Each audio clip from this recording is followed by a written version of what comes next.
Hello, we are back at the conference after a very short break. Unfortunately, the schedule was delayed a little bit because of some interesting presentations. Right now, I'm going to let Associate Professor PhD Cristina Florescu to make her presentation on arbitration innovations in the post-COVID digital era, a new ICC report on the use of technology and arbitration. If you can hear us.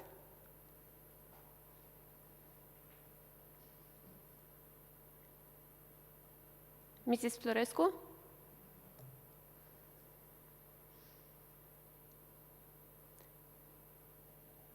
Maybe if we can wait for her. Mr. Ispas?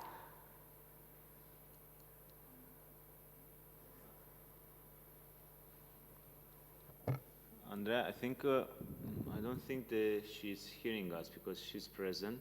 The mic is off. Mrs. Florescu, are you hearing us?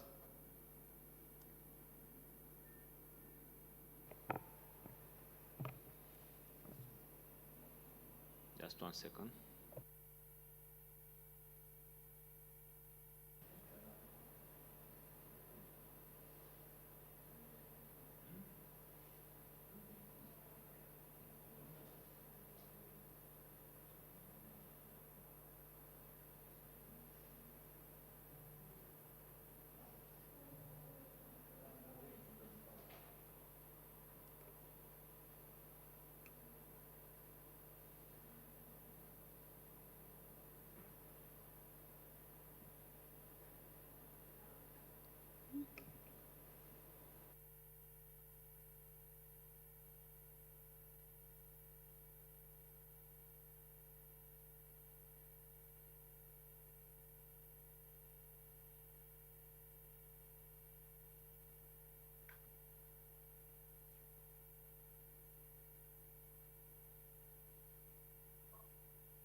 Apparently, we have technical problem. That's why Mrs. Florescu cannot hear us.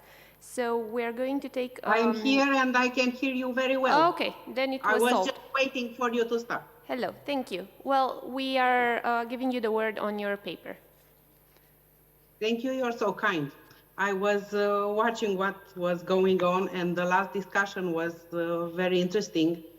So before entering my presentation, I think that would be nice to have a short glimpse of the impulse of the new technologies in recent months, because the proliferation of these new technologies that the sophisticated modern practitioners is expected to master or at least to be aware of has become increasingly overwhelming.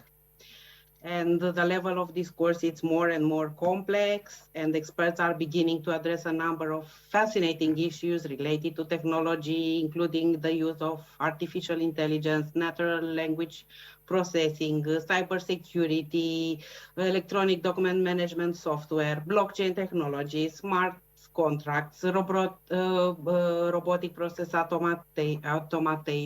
automation, online dispute resolution, visual aids, non-fungible tokens, and recently metaverse, the next generation of internet. It's a boom time for the metaverse. Over the past few months, I heard that tech giants and other brands and anonymous individuals have invested hundreds of millions of dollars in the metaverse.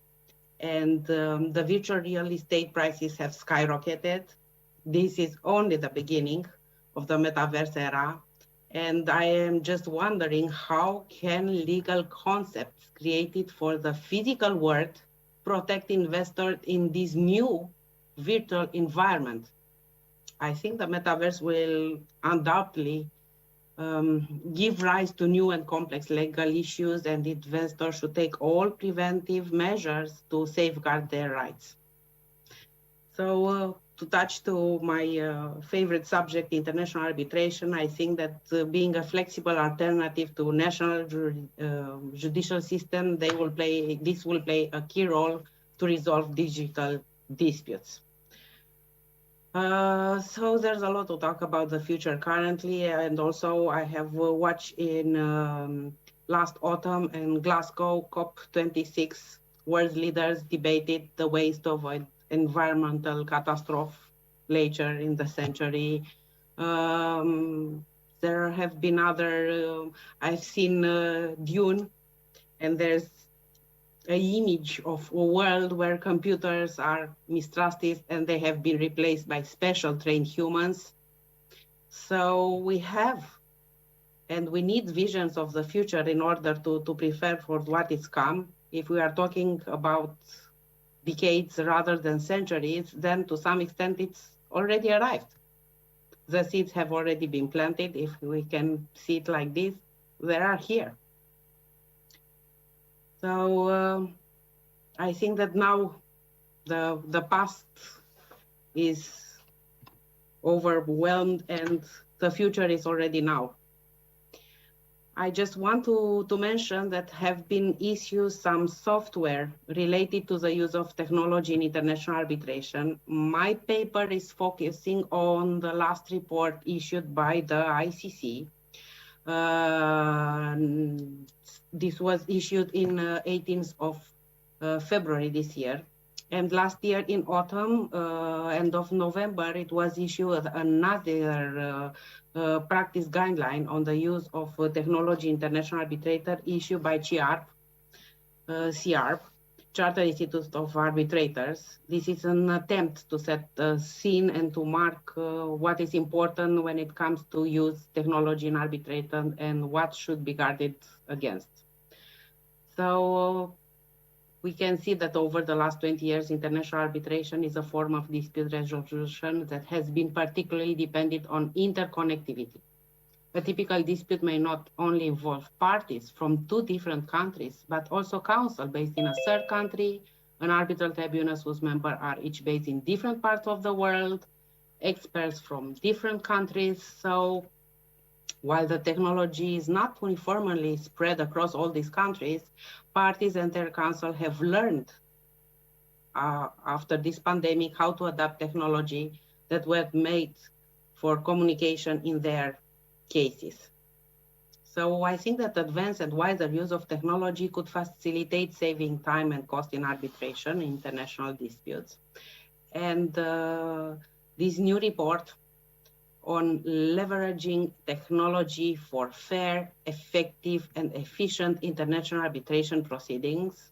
It's a very pompous title, but it's a very good report, and it's deemed to reflect the current status of how technology is changed the face of arbitration. And I think it's also a step forward to the uniformization and standardization of the technology management and application in the arbitration practice. I think that it's important that even from the support page, the first words that determine the character of this report are related to the continuous struggle to increase efficiency in arbitration. Based on the technologies that are so far mostly used to support the practice of nowadays international arbitration, the report proposed, suggests, and also promotes a set of other instruments, like a toolkit, made available in an organized manner, designed to enhance the procedural efficiency and also a better management in all the various stages of a procedure.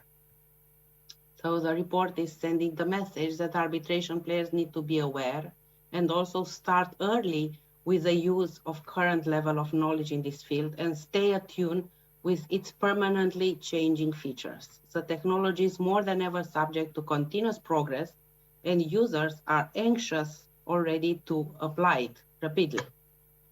So the arbitration community is now under pressure to adapt to future demands due to constant innovations. As the title describes, it is important to be conscious of this new development in the technology and to make use of the ones that are more appropriate to the domain in each of us is activating. I can say that both new and also experienced practitioners and arbitrators will turn frequently to this report as they seek to enhance the arbitral process, not only because of its scope of coverage, but also for its easy to understand explanations and quick reference appendices. Let's stay a little bit. I wanted to enhance a little bit and to make a short introduction of the recent history that led to the issuance of this new report. It was the pandemic who move forward all these things. And I don't think that now in this presentation, it's necessary to come back to this, and I will make it in writing to make the link a little bit to what we have learned and how we have adapted. And this is transposed in this report. And we have to understand that it's clear the virtual play practice made virtual hearings better. Look, we are in online and in a virtual meeting. So we have to understand that we are already in 2022. And once we have learned to apply and use modern technology, it's a case to keep it in our toolbox and to benefit of them and to decide whenever it is appropriate to use them, considering all the particular circumstances of each case. But we have to stay open-minded and to know that these tools exist, and also to learn how to use them and to be ready to apply. So, in fact, we apparently do not even teach our children to use cursive writing in the school anymore. So we are not using anymore the old system of quill and ink to record evidence. So we now have to be able to have the ability to use this technology to communicate remotely in an effective and efficient manner. So using it more and make it more less costly would be very important. We should not going back. And this is not to say that there are no legitimate issues that deserve consideration. But technology is a tool and not an answer, I think. So it's important to see that in the last 2 years, several arbitration rules of the leader institutions have tried to come and to meet the needs of their users, and they have changed and evolved and put these new technologies in their rules already. So it was like real racing to revise institutional arbitration rules, and they have struggled to maintain the attractiveness of arbitration in all these changing worlds. So all these ideas are now put in this report and made available as a new tool in order to be a useful one to assist arbitration practitioners and to be better, let's say, acquainted with these technology resources. It is interesting that several years ago, I have noticed from 2014, the demanding of the usage of the paperless arbitration, and it was encouraged by several institutions. But even if the users were, let's say, initially charmed by the possibility and the idea to transfer more easier the documents, electronics, and all the exhibits of a case, they used the hard copies and they accompanied all the time, even if they use electronic documents and exhibits, all these hard copies were circulated. So until the pandemic came and forced us to apply its existing technology, this was all just awaiting to be really used. And nobody was convinced that the electronic means of communication and all this modern technology and the whole package like virtual hearings and online platforms and all these things are really fit and appropriate and flexible enough to cover the arbitration needs. So we have to carry on to these developments for these tools, to include them in our general practice and to spread its routine for everyday work. So this is the purpose of the mentioned report, let's say. And if I have a few more minutes, I will try to make a short analysis of what the report contains, let's say. Let's see.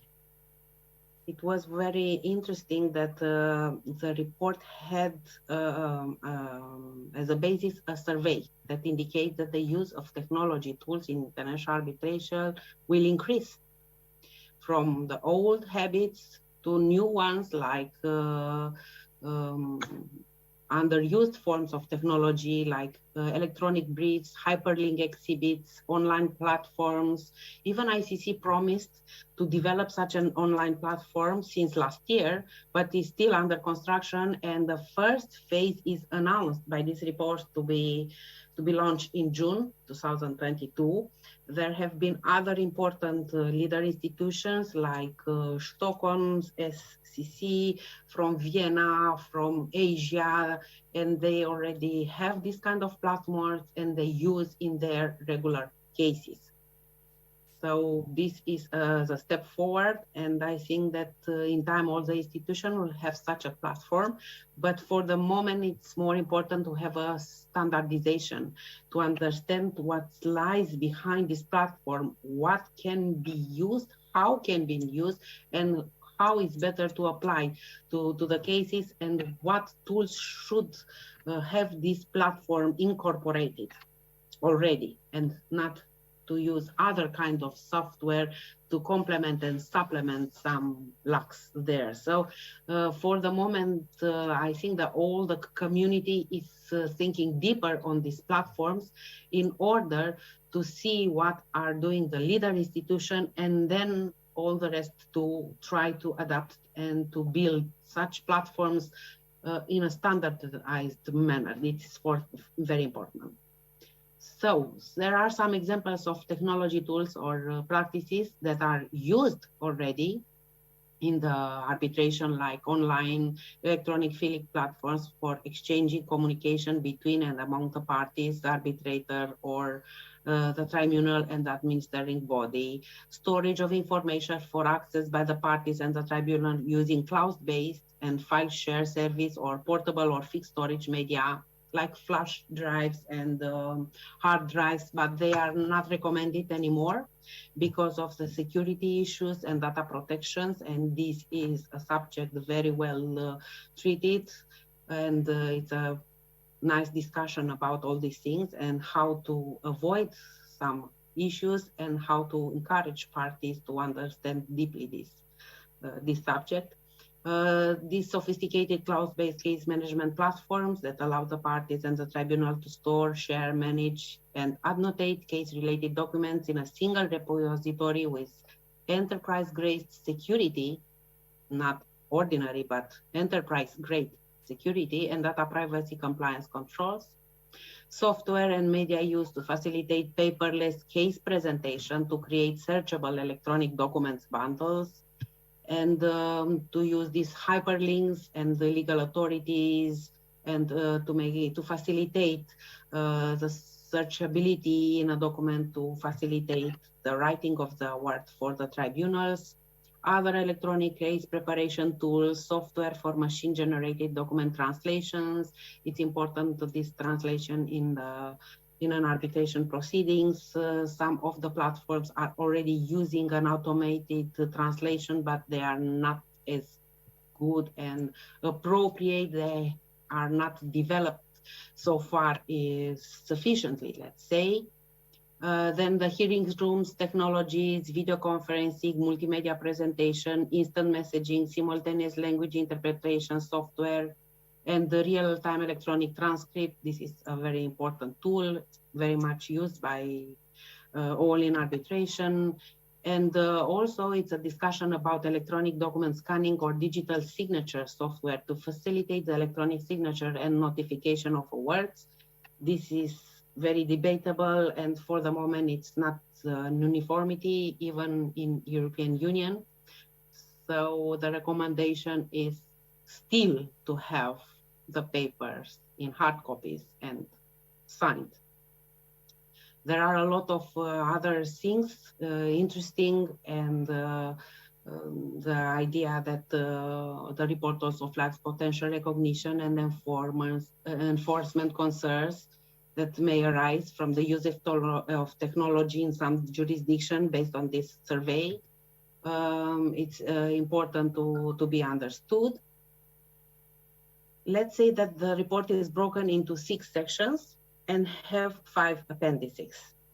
The first section introduces the report. The second one addresses the relevance of technology to arbitrator selections, about the expectation of this technological competence and literacy, because nowadays parties are keen to have an arbitrator which understand and have experienced so far the usage of this technology. So the recommendation is stay attuned and learn, and always be open-minded. And if you don't know exactly, try to ask the parties and try to make a preparation and previous tests and things like this to be accommodated, even if it's let's say an older arbitrator who is not tech savvy. The third section is the focus on effective case management, which integrates technology in the arbitral process, and this is to maximize savings and efficiency, time and cost, and also with due regards of the fundamental principles of fairness, equality, because the due process is a big discussion. Also, cybersecurity and data protections issues are covered. The fourth section is a wide range of practical issues related to the electronic exchange of communication on notification. Let's say that, as I explained, the rules of the institutions already changed in the last 2 years to promote this paperless arbitration, and they already encourage this electronic exchange of communication and the usage of the modern means like virtual hearings, and already are put in place a lot of issues related to the possibility to use online case management platforms and things like this. And this section is related to all these ideas, because also ICC have changed the rules, and they make a mixtures and the presentation of the rules and how this report can, let's say, develop further this idea. The section 5 identifies the other uses of technologies parties and tribunals may wish to consider, like electronic briefs, machine learning, artificial intelligence, other kind of robotics to help and assist, but for the moment just to assist. And the last section flags practical consideration and potential pitfalls related to the use of technology to facilitate evidentiary hearings. So here special attention is paid to the organization of both virtual and hybrid hearings. It's also a discussion about the recognition and enforcement issues related to these virtual hearings, held over the objection of a party and provides insight. There have been very nice decisions issued lately by the most well-known are from Austria and from Switzerland, which encouraged this, and the courts were arbitration-friendly and saved the award issued by and which used virtual hearings.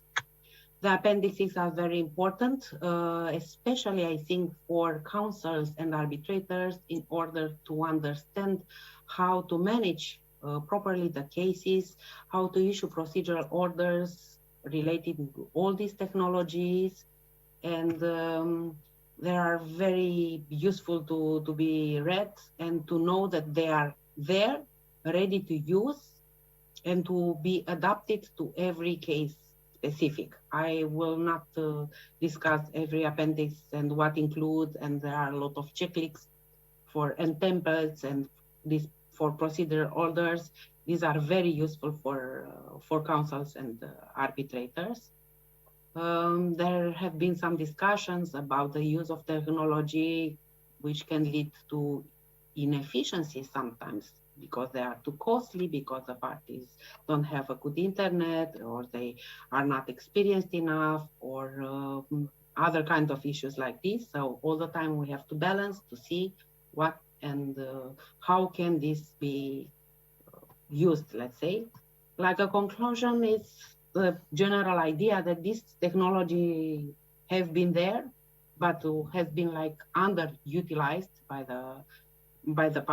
all the arbitration communities, and they recommend to develop more and to be aware, and we should struggle to use these technologies and all these solutions and what we have learned from the pandemic to benefit of them and to use it from now on also, because these expectations, it's related to the continuing this digitalization of the whole legal industry and also to the international arbitration.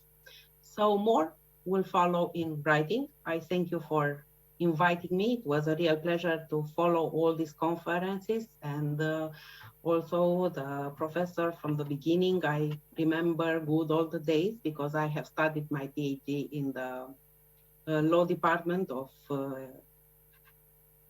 I say like 15 years ago. So I remember with pleasure all the days there, what I have learned, and I was very happy to see all my professors again.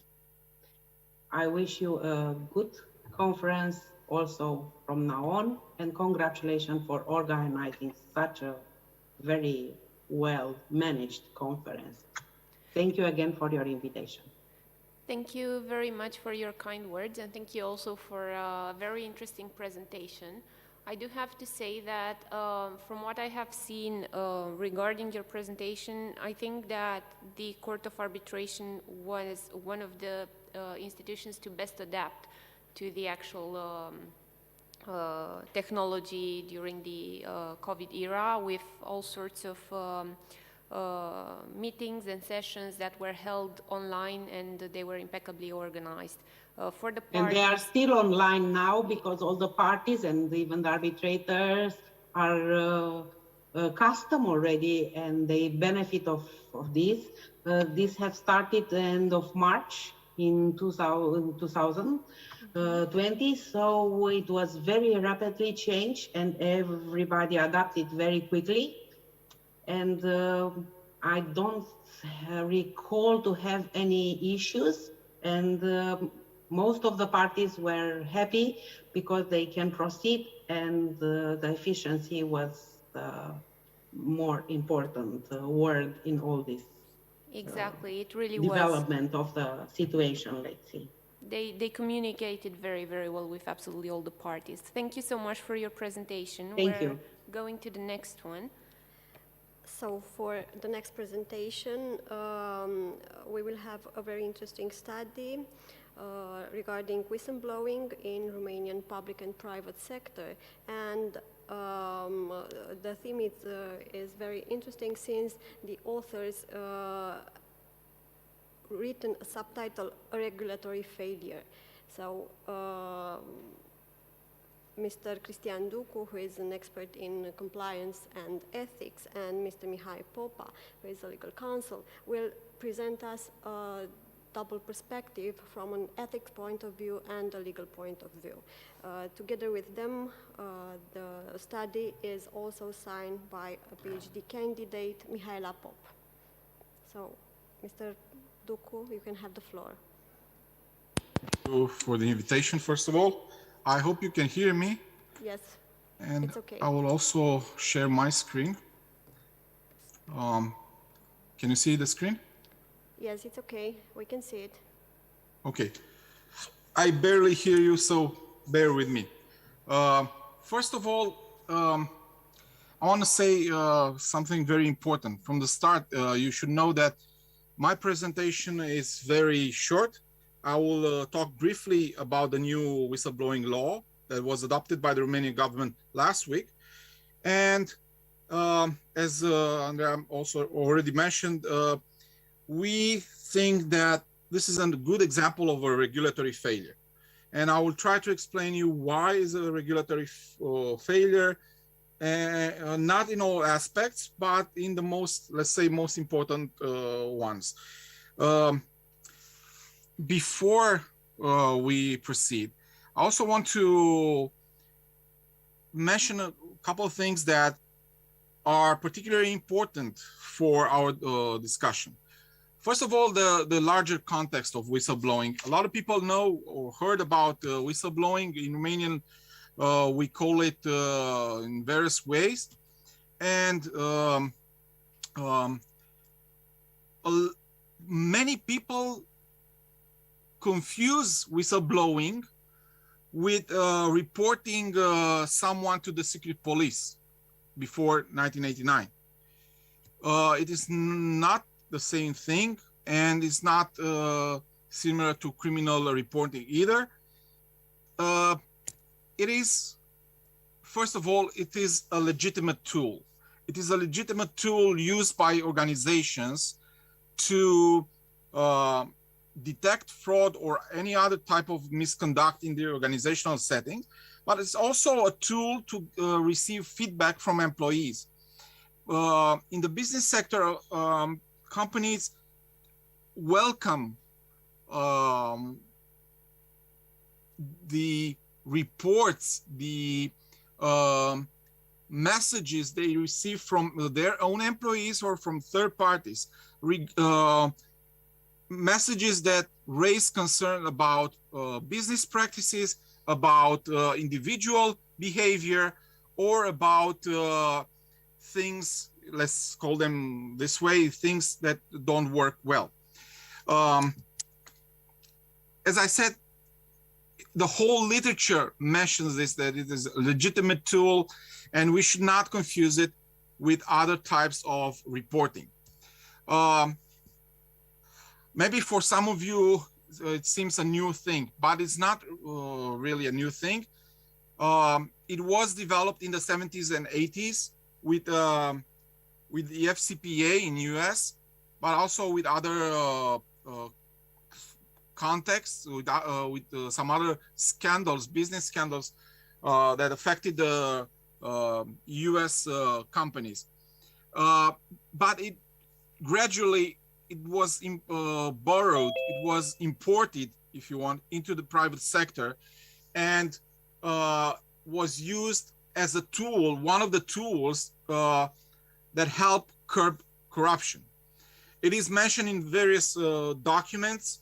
I will not insist on this. You are better than me at identifying the relevant laws. But I want to share with you the fact that in Romania, we used to have a law, and I will mention about that in a couple of seconds. Here you have a chart showing that the tips that companies receive from their own employees or from third parties represent the majority of the ways that help prevent or identify occupational fraud. So companies use this tool as a particular way to find where their organization, where their assets are misused or their assets are moved from their own ownership. It is very interesting to see that most of those tips come from employees, and that 30% of all those tips are anonymous. But as you see here on the right side of the screen, there are other parties that also report, also tip the companies about occupational fraud. This is one example where occupational fraud or where whistleblowing comes in and helps organizations. But there are many other similar aspects that are relevant for our discussion. For example, harassment. I'm not talking only about sexual harassment, harassment in general. Harassment is usually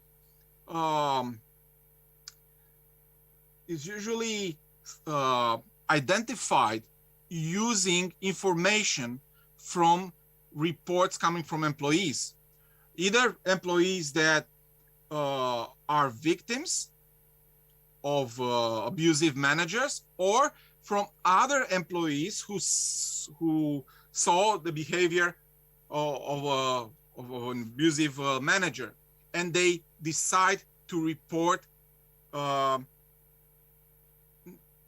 by themselves, not without any kind of expressed decision from the victim itself. Now, whistleblowing is not a matter of loyalty. If you report a misconduct in your organization, it doesn't mean, if you report something wrong that goes on in your organization to an authority or to the press, it doesn't mean that you broke the loyalty agreement that you have with your own organization. It is an ethical responsibility to report. Why? Because you are you have this moral duty to help the organization achieve its own objectives, but not by any means by sacrificing integrity, by sacrificing people, but by doing the right thing. And this is an ethical responsibility that any employee should manifest. In other aspects, we can call this a professional duty. I will not insist on these elements because I think they are well known. What I want to mention is that now we have been in a process, in a complex process of adopting a new piece of legislation on whistleblowing. Not because it was our own choice, because Romania decided to do so, but because it was part of a larger European process. European Union managed to, or the European institutions managed to reach a consensus and adopt a new directive that from the beginning was about protection of people that report breaches of the union law. That was the phrasing used by the European Commission. It was a difficult process because a lot of organizations opposed the initial drafts of the document, but after some negotiations, we managed to have this new document. The transposition deadline for the document was December 17 of 2021. Unfortunately, 24 member states failed to comply with this deadline, and they received in February, at the end of February, the formal letters, the formal infringement notice from the European Commission. Some of those countries already adopted a new law that transposes the directive in question, and Romania is one of those countries. In Romania, as I mentioned earlier, we used to have a law 571 since 2004. It was a very short law that many regarded as a useful document, but lacking the teeth to really protect the whistleblowers. In the recent years, in the last decade, we had many whistleblowers that went to the press and provided information about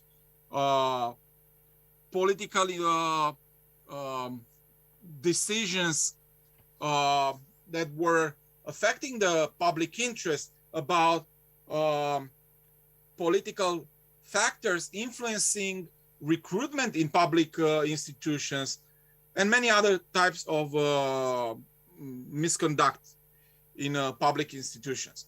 We had union representatives talking about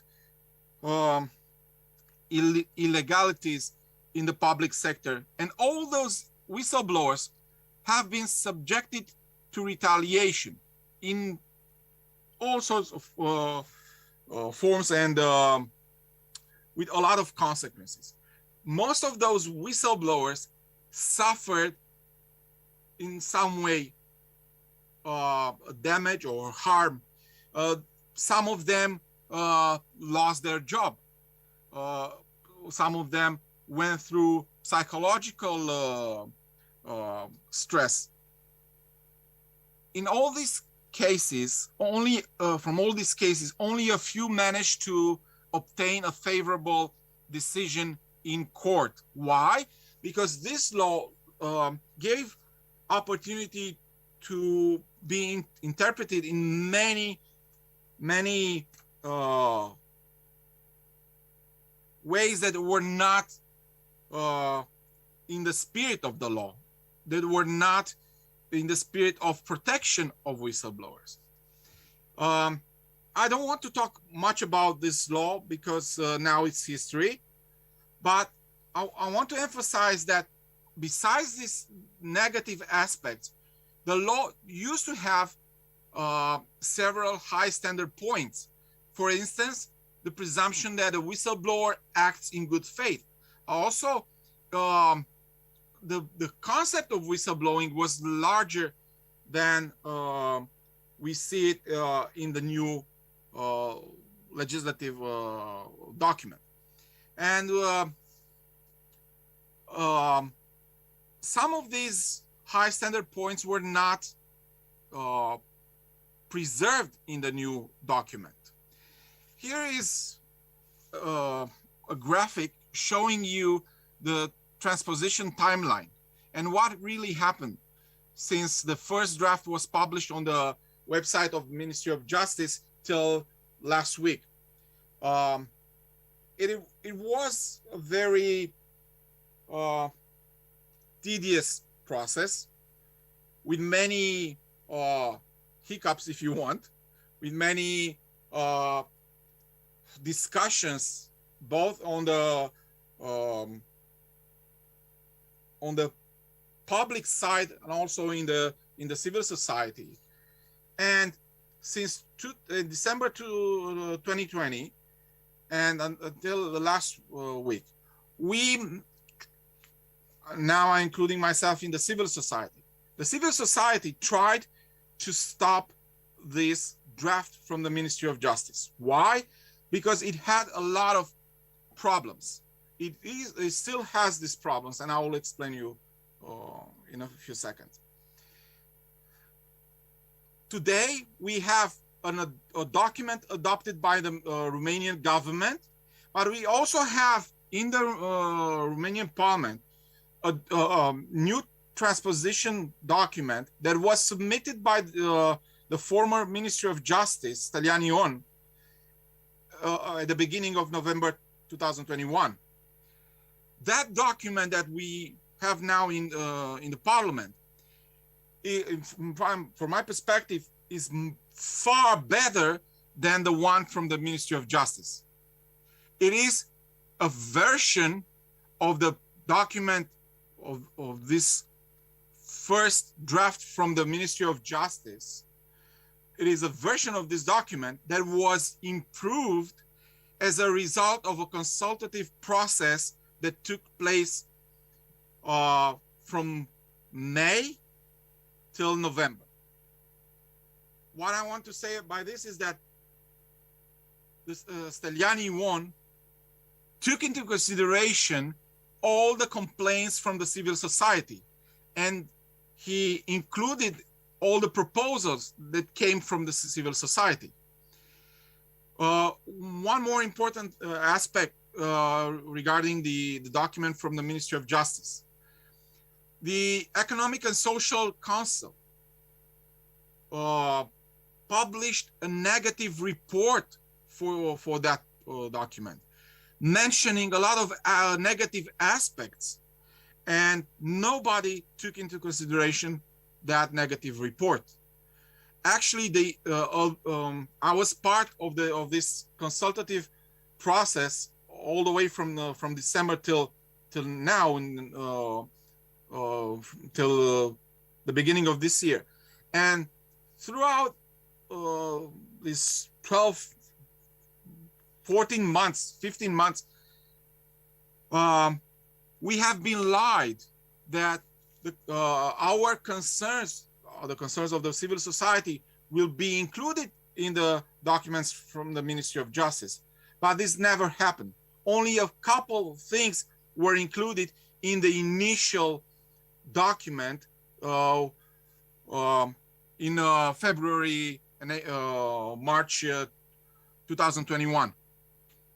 Why I'm mentioning this process is that because a lot of people will say that the transposition process was transparent, and it also involved all the stakeholders, the relevant stakeholders. Everyone who wanted to say something about this document had their chance to say it. Also, a lot of people will say that we had to adopt this document in a fast-track process because we had that infringement notice, and we have been forced to adopt the document. So why do you complain and you say that it is a regulatory failure? And I want to give you my arguments. I hope I still have 5 minutes. Why this is the case. First of all, the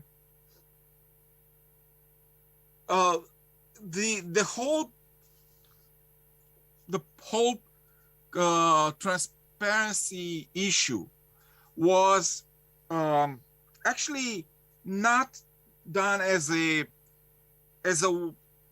two-way street, as we say. It was just a tick-the-box issue for the Ministry of Justice. They never engaged the civil society and ask us, for instance, why do we ask for a broader approach? They never asked us why we see so many problems in their documents. We offer them our concerns, but in the end, they were stubborn, and all the time they were arguing that we have to follow the directive by the letter, not by its spirit. As you know, we can transpose a directive in a more, if it gives you the opportunity to do that, you can adopt a more strict provision in a particular aspect. In our case, we consider that this new document lowers the level of protection for whistleblowers. At the same time, this document provided a minimal impact assessment. There's no information on the impact on the business sector.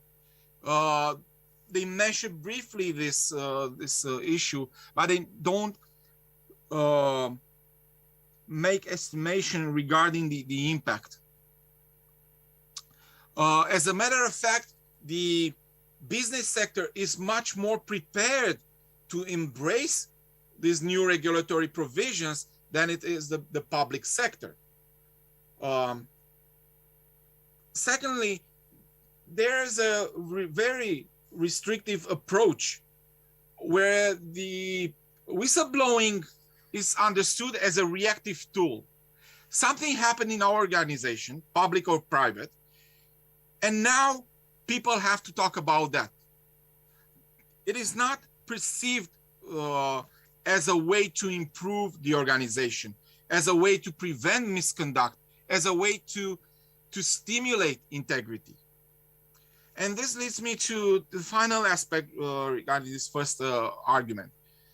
This law is built independently from the National Anti-Corruption Framework. If you read this document, and if you read all the other documents related to anti-corruption in Romania, you'll never see any connection whatsoever. Although you see a connection in the National Anti-Corruption Strategy. You see that whistleblowing has been a very important topic for the National Anti-Corruption Strategy. And in the past 8 years, we failed to provide satisfactory protection to whistleblowers. Second aspect, there are many conceptual problems. If you read the document, you'll see that whistleblowing is translated in a very restrictive way. It talks about breaches of law, but what we proposed was to enlarge the concept of whistleblowing as it used to be in the previous law. For instance, in the business sector, we don't talk about public interest related reporting. We talk about integrity related reporting. This is what whistleblowing is all about. It's about reporting all types of misconduct that may have a negative impact on organizations.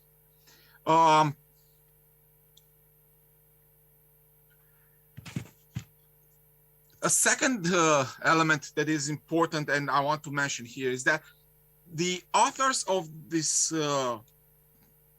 law confuse reporting channels, which can be internally or externally managed, with internal or external reporting. What does it mean? All this. For example, a public institution can pay for an external channel or an external reporting channel to a third party, a company specialized on this type of work. And this is called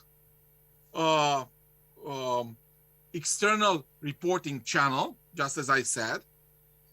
But there are also internal channels that are managed by the company itself or by the public institution itself.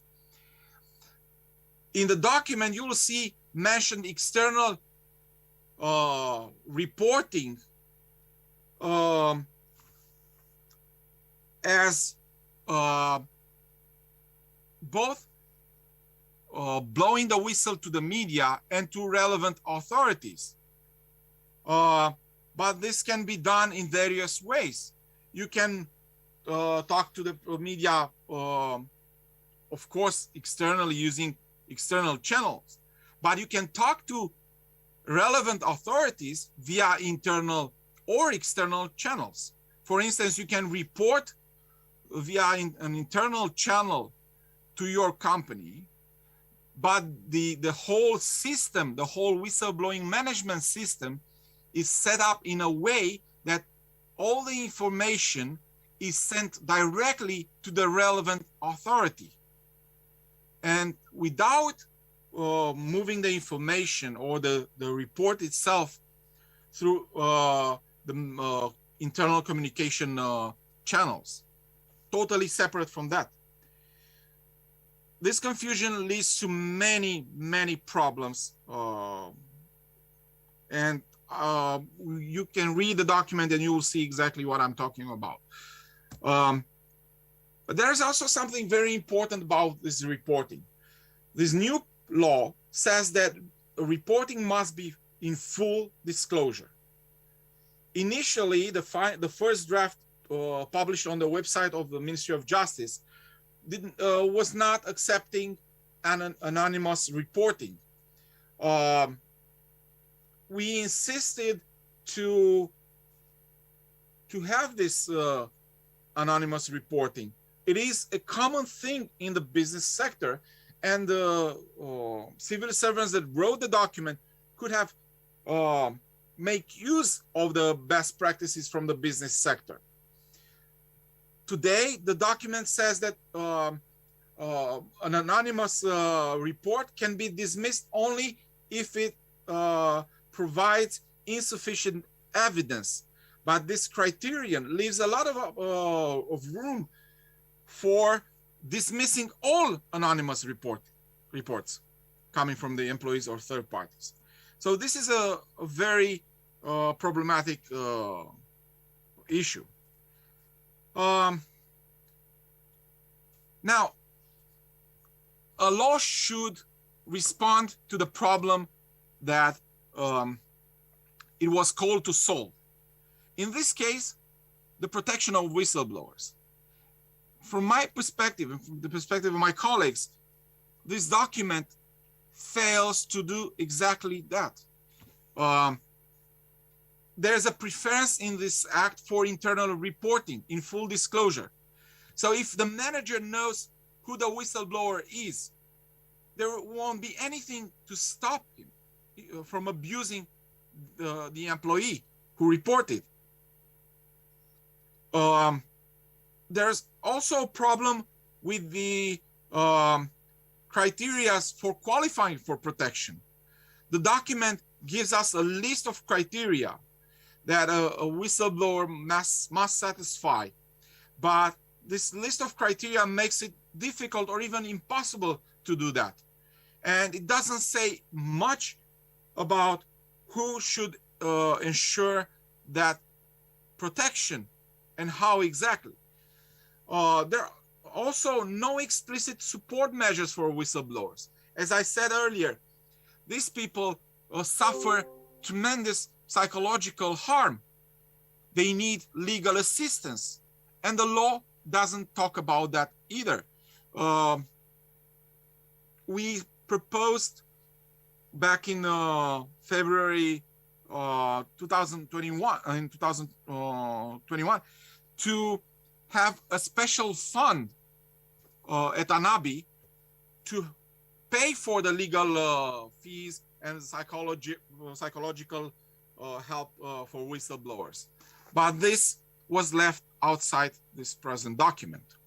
There are many other things that we can discuss here, but I want to close my my presentation with this one, the last one, that is probably the worst of all. The sanctions mentioned in the document are disproportionate. For instance, the fines for a whistleblower that reports information that he knew or she knew that the information are not real, are from 2,000 lei to 25,000 lei. While for an organization or a person that obstructs the reporting, the fines are lower. So why should a company that makes a lot of money care about let's say 2,000 lei? It doesn't make sense. In law, you say that the fines are not stimulating enough the good behavior, if you want. That's exactly what is going on here. You fine a whistleblower with 2,000 lei for reporting information that he cannot verify, for instance. Or if he can verify the information, it will mean that he exposes himself to retaliation. But you find with lower thresholds an organization or a person who obstructs the reporting. Also, there are no explicit fines for those who retaliate, which is really something that should have been corrected in the final document. But as I said, this process was complex, and the political factor and other obscure factors mattered more than the best practices from the public sector. Thank you very much, and I hope I didn't take too much of your time. Thank you very much. That was a really interesting presentation. I do remember when you said about employees that the law does not actually breach their loyalty towards the employer, but it's a duty that's actually ethical for them to report. And I couldn't think about, I mean, I couldn't stop from thinking from the perspective at least of Law 129 from 2019 on reporting money laundering and terrorism activities that were financed. And I do remember there a discussion at one point, even though that it was ethical to make the reports, there it was a discussion about some categories, like lawyers, for instance, that due to their confidentiality and due to their obligations assumed towards their client in the contract, by respecting this law, they would have actually ended up breaching their own statute and law. And I'm not very sure if we can talk about certain similarities here towards the people that this law addresses to. Even though ethical, it's, the reporting might actually justify itself, but from the perspective of other obligations that they might actually have. And I was wondering if you can tell us your opinion.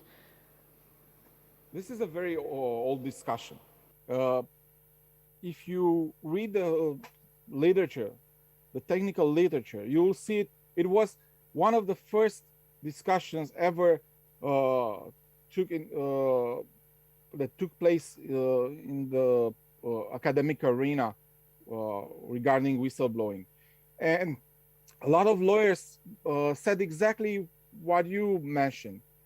Isn't this a matter of prioritizing loyalties, prioritizing legal obligations and ethical obligations? I think besides that particular context that you mentioned with the lawyers breaching the confidentiality clause, their confidentiality duty, in my opinion, when we talk about employees that report misconduct in their own organizations, they are following the basic, the most fundamental responsibility, which is the ethical, not the legal responsibility. The duty to report misconduct is an ethical one, which takes precedence to the legal obligation. I know that this comes contrary to what the legal school says in Romania, but if you read all the literature on this, you'll see that the ethical obligation is more intimately connected to our professional and also professional and employee status. I think that a person who reports doesn't breach the loyalty because its obligation is to preserve the integrity of the organization, to serve the objective of the company or of the public institution. Probably it was easier to explain this by appealing to the public interest, because the public interest is fundamental for all our behavior. But it is counterintuitive, and I think it's better to look at the fact that employees should always aim for connecting their behavior or the good behavior, their ethical, with the objectives of the company. So if you report something outside your organization, and you actually are helping the organization, not act against its own objectives. Thank you I hope so I much. answered to your Yeah, thank you question. very much for your answer.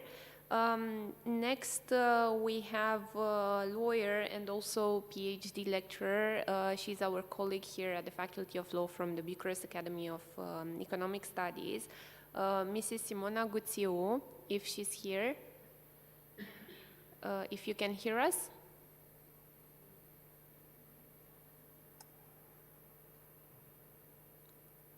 Okay, probably she's not here. Then we're going to have another presentation in the meantime until Mrs. Guțiu will be present. We also have PhD student and visiting professor Andrada Tarmigan, who is going to have a presentation on the European Framework for Construction ADR, with a very small request to try to keep the presentation at a maximum of 15 minutes so we can manage to accommodate absolutely everyone with their presentations. Thank you. You have the floor. Good evening. Thank you for the introduction, Andrea. Very briefly, I will have a presentation regarding the European Framework for Construction Alternative Dispute Resolution, ADR. I will present the biggest legislative novelties regarding the construction area at an European Union level, and more importantly, the consequences of these new legislative acts for the dispute resolution of construction contracts. Just a minute to share my presentation. I hope you can see it. Yes, we can. Okay, so first of all, just to get a bit into the reason for why I chose to refer especially to construction ADR and not commercial contracts in general, is because as you can see from the data that I selected here, the construction industry is one of the most important to the EU economy.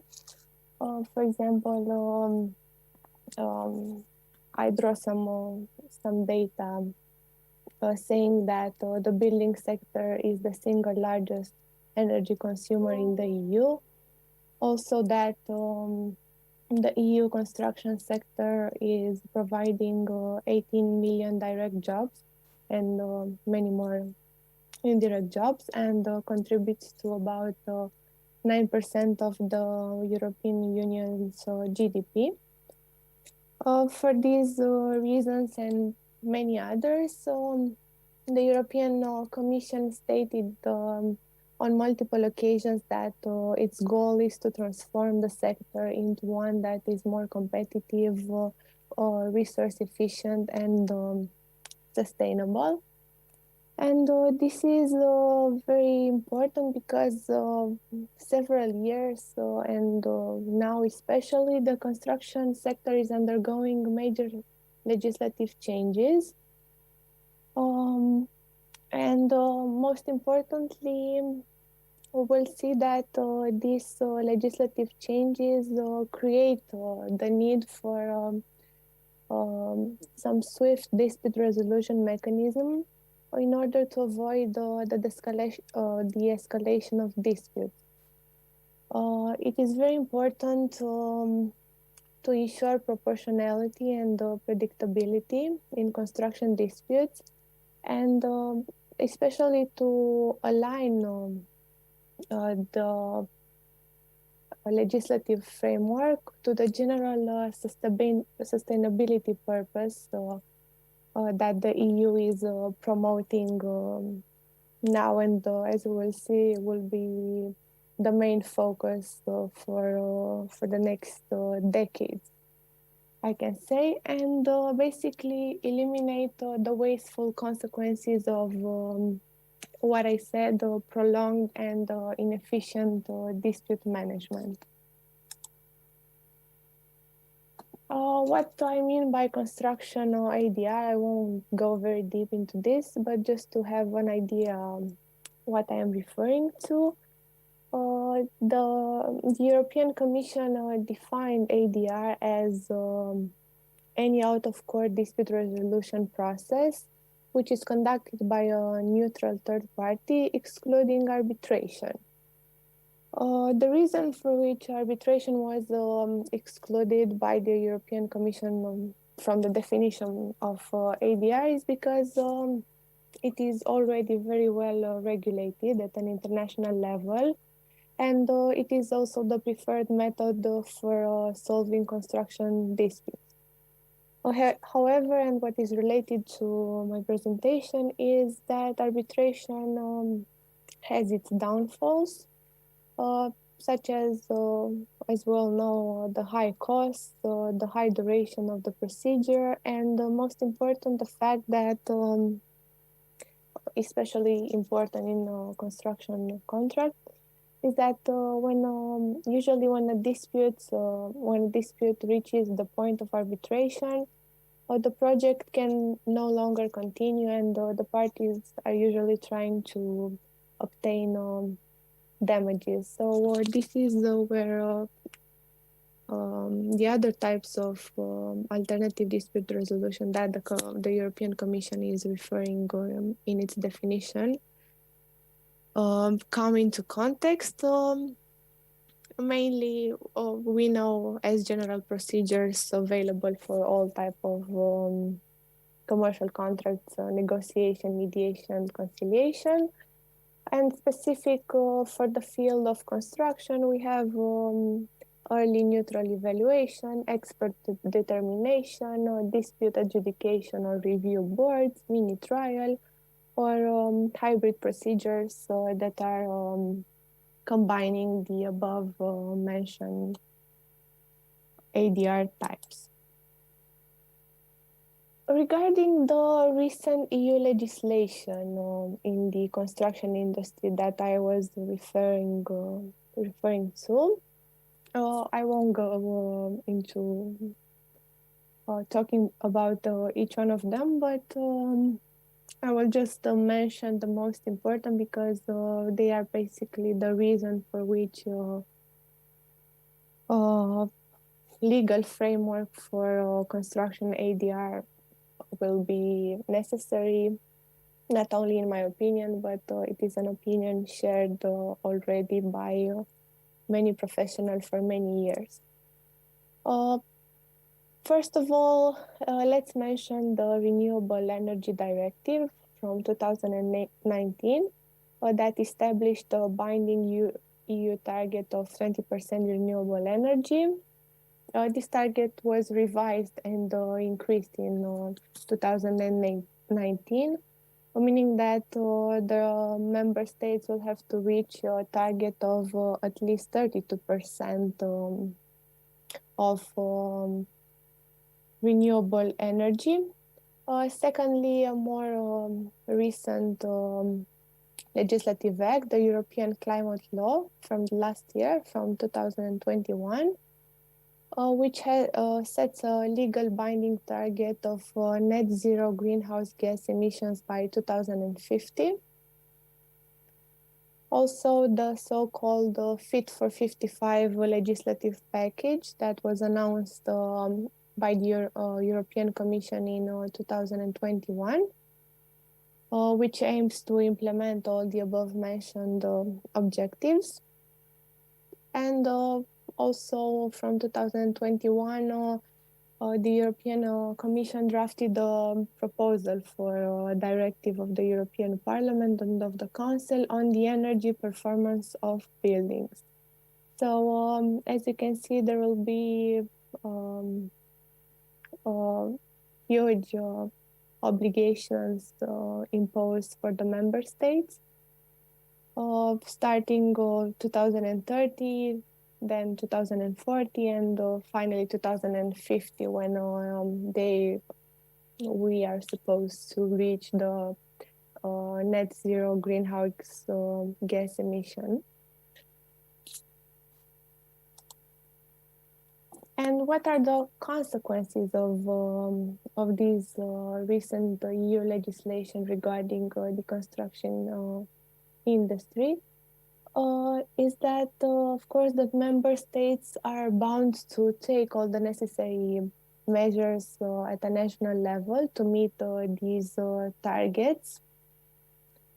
And I mentioned a few of the technical support that the Commission is planning to give to member states. Mainly, it involves technical support, because the Commission plans on adopting some acts for establishing the so-called renovation passports for buildings. But what is essential, and where I want to go with the discussion, is that despite the fact that we have these huge obligations imposed to member states, the Commission will offer and announce to offer the technical support regarding the renovation passport and other measures as well, that I won't go into detail. But until now, from as far as I search and what I read in other articles discussing these new changes, is that until now, no legislative support for all, basically the inherent disputes that will arise from these construction works caused by buildings that are undergoing major renovation. And this makes us go and see what kind of legislative support for solving disputes regarding construction disputes that will most probably increase due to these major renovations work. So analyzing a bit the European ADR regulation, the existing framework, as you can see, we only have a directive regarding consumer ADR from 2013. We have also a directive from 2018 regarding mediation, and another regulation from 2013 regarding online dispute resolution. Recently, last year, in September 2021, the European Commission organized the second Alternative Dispute Resolution Assembly, which had the purpose of reflecting upon the improvement of ADR practices at a European level, focusing especially on the consequences of increasing consumer markets. So the main focus was again on the consumer markets, and not commercial contracts, and not construction contracts, which is the topic of our discussion. In 2002, meaning more than 2 decades ago, the Commission initiated a so-called Green Paper on ADR regarding civil and commercial law. And there we can find several advantages of ADR that are still valid. However, since then, there was no legislative act adopted, especially for commercial contracts, and again, I repeat, for construction contracts. The importance of ADR framework, just to begin my conclusion. Why in this context of huge renovation works that will be imposed to member states, is why is ADR so important? Because as I said, we have construction arbitration, which is very popular and very well regulated. You know, we have the rules of several institutions in Europe, ICC Paris, and a lot of other very well-known arbitral institutions. We have the New York Convention and so on. Of course, we have the national courts that could solve all these disputes arising from the renovation works that are imposed to member states. So why is ADR important, and why should there be a legislative EU framework? Because probably at the level of every member state, we have a bit of ADR regulations. So it differs from state to state, but most states have some kind of ADR legal framework. One of the reasons is that there is a notable difference in the number of ADR providers from one member state to another. And this is caused by the fact that in some member states, there are ADR laws that promote and regulate ADR processes. And of course, in those member states, the number of ADR providers tend to be larger. And this correlation between the existence of a strong legislation on ADR and the number of ADR providers, and of course the number of entities that reach ADR for solving their disputes is higher, indicates that the key driving factor is of legislative nature, meaning that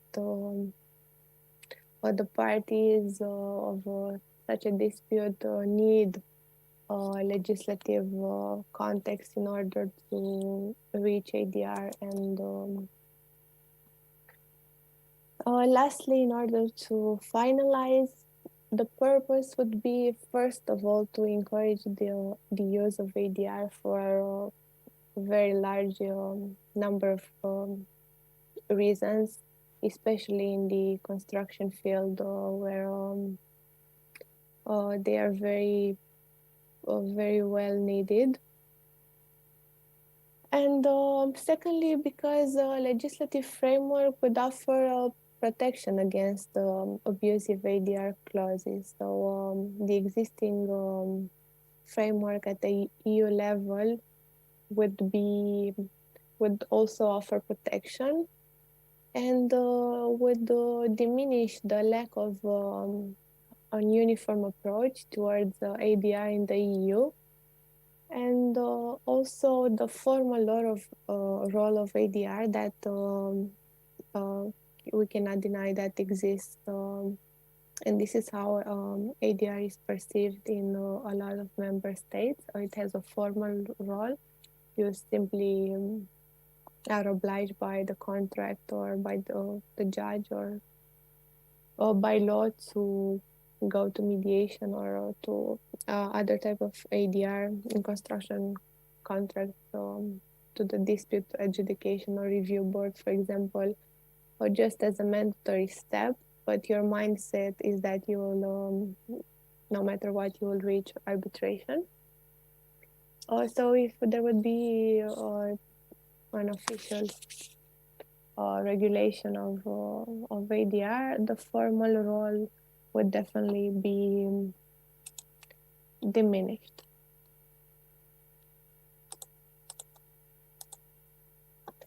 thank you. That's all. I tried to make it a bit more briefly.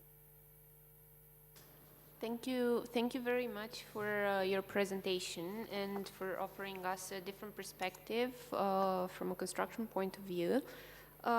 Maybe now we do have Mrs. Simona Guțiu, if you can hear us.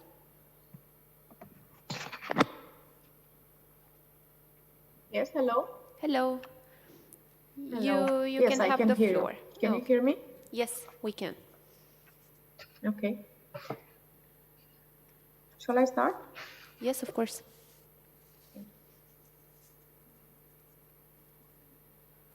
May I share?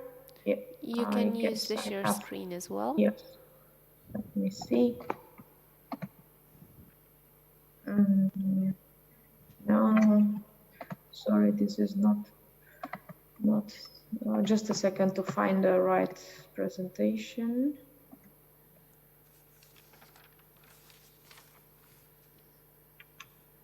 Okay, just.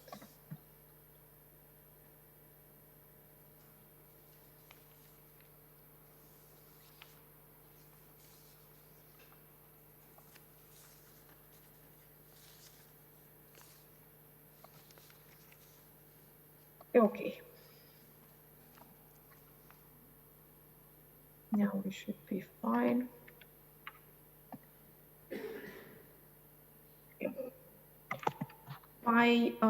Before I start some introductory explanations, I am Simona Guțiu. I am teaching here at the university since 2004. I'm also a real estate lawyer at Schönherr. And today I explored a theme which raised my attention as a professional, as a legal counsel, as an attorney at law. And it impacts of course, also a lot of professionals dealing now with online trading. Because during, after, or during, and also after the pandemic, a lot of businesses reached to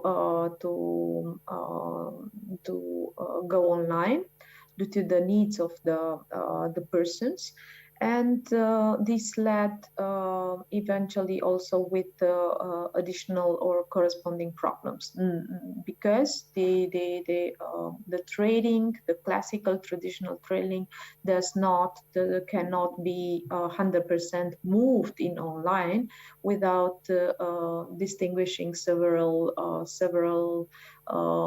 differences and problems that are typical for one or the other market.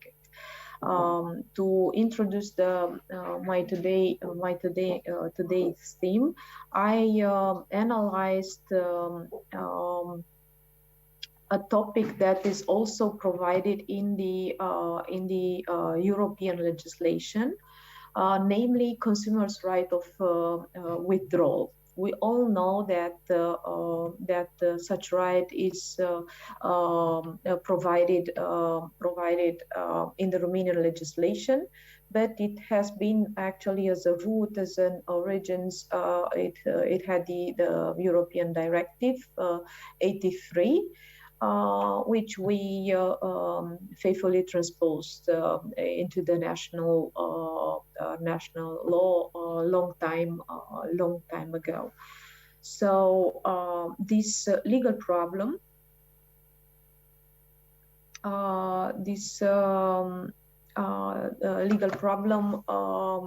is present in many cases in which the professional went to sell online their goods also on online platforms.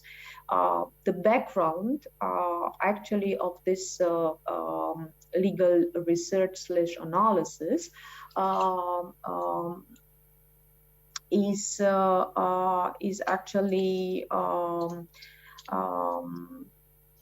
a new business player on the market, who intended to bring very expensive goods to sell them online. Yeah, and his fear, his commercial fear and reasonable fear or question, legal doubt and question was, how should I tackle, how should I deal with the potential clients, the consumers who, as far as I know, said the client, may return the products within 14 days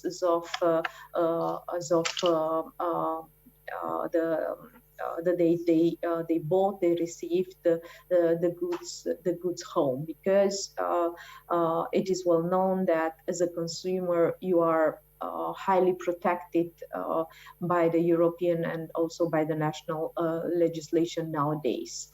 So as the legal framework, our focus is the European Directive 83 and the Romanian government ordinance 34 from 2014. And yeah, these two, let's say, main legal acts have been analyzed for the purpose of this conference-based presentation. The consumer rights of the withdrawal is provided in Article 9 of this ordinance, and it says the following: except in the cases provided in Article 16. The consumer shall have the period of 14 days to withdraw from a distance of or off-premises contract without having to justify the decision to withdraw and without incurring any cost other than those provided in Article 30 of the ordinance, such as additional cost if the consumer has explicitly chosen a type of delivery other than the standard delivery offered by the trader, by the professional, and Article 14, direct cost related to the return of the products, diminished value of the products resulting from the their handling.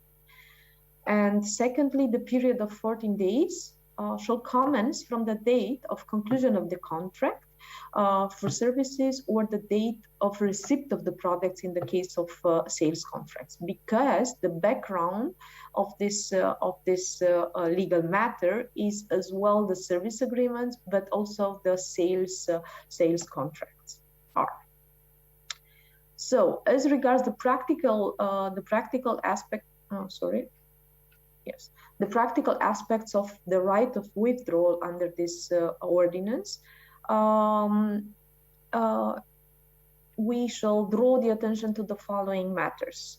This right applies only to the contracts concluded between the consumers and the professional and the traders. Yeah, this is the background. Yeah, this is the background. However, no one prohibits the professionals, the traders, to apply the same standard, like strict standard, also to their clients which do not have the position or the quality, the capacity as consumers. So they can extend this protection also to their legal persons clients, just as an option, not as an obligation. The consumer is defined as any natural person or group of natural persons constituted in associations acting for purposes outside their commercial, industrial, or production, craft, or liberal activity, like freelancers, according to the law. The legal persons do not benefit, as already stated, from the right of withdrawal. However, as already stated, they may be granted with such rights if their counterparty decides this.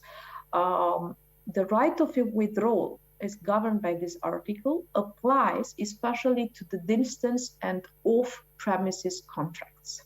Now, what are these terms? What is to be understood by these terms? Distance, respectively, off-premises contracts. Now, Distance contracts is defined as being any contract concluded between a trader, so a professional, and a consumer under an organized distance sales or service provision scheme without the simultaneous physical presence of the parties, with the exclusive use of one or more means of distance communication, and including the time when the contract is concluded.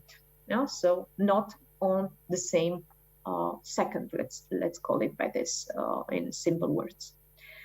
It is to be retained that distance contracts also include situations where the consumer visits, for instance, the business premises solely for the purpose of collecting information about goods and or services, but he or she they negotiate and conclude the contract remotely, so this on distance. For example, now the situation where the consumer goes to the shop and checks several items and then returns home and orders the items online. No? However, a contract negotiated at the trader's premises but concluded by means of distance communication will not be considered a distance contract, nor will be a contract initiated by means of distance communication, but finally concluded at the trader's premises will be considered a distance contract, email or online. The off-premises contract means any contract between a trader and a consumer in one of the following situations: concluded in the simultaneously physical presence of the trader and the consumer in a place which is not the trader's business premises, concluded as a result of an offer by the consumer in the same circumstances as mentioned above, or concluded on the business premises of a trader or by any means of distance communication immediately after the consumer has been personally and individually addressed in a place which is not meant to be the business premises of a trader, is in the simultaneously physical presence of the parties. Or last, concluded during a visit, let's call it visit, organized by the trader with the purpose or effect or consequence of promoting and selling products or services to the consumer, like fair, exhibition, or a special event during which some products and services are to be sold. According to the legislation and the examples given by the Commission's note, these type of contracts are, for instance, those concluded at the consumer's home or at the consumer's place of work or during a trip, a visit organized by the trade. As regards the term, the definition of the business premises, we have a definition under the ordinance in Article 2. As any establishment which fulfills one of the following conditions: immovable retail premises where the trader carries out his activity on a permanent basis, or movable retail premises where the trader carries out his activity on a regular basis. So the idea of the constants, the regular carrying out of activity is a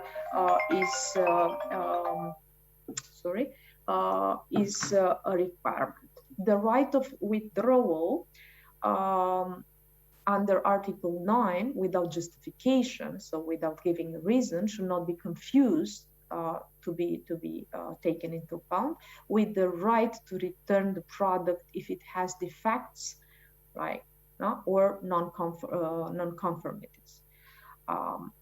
If the product has defects, is broken, then the buyer may require the seller to bring the product into conformity by repair, replacement,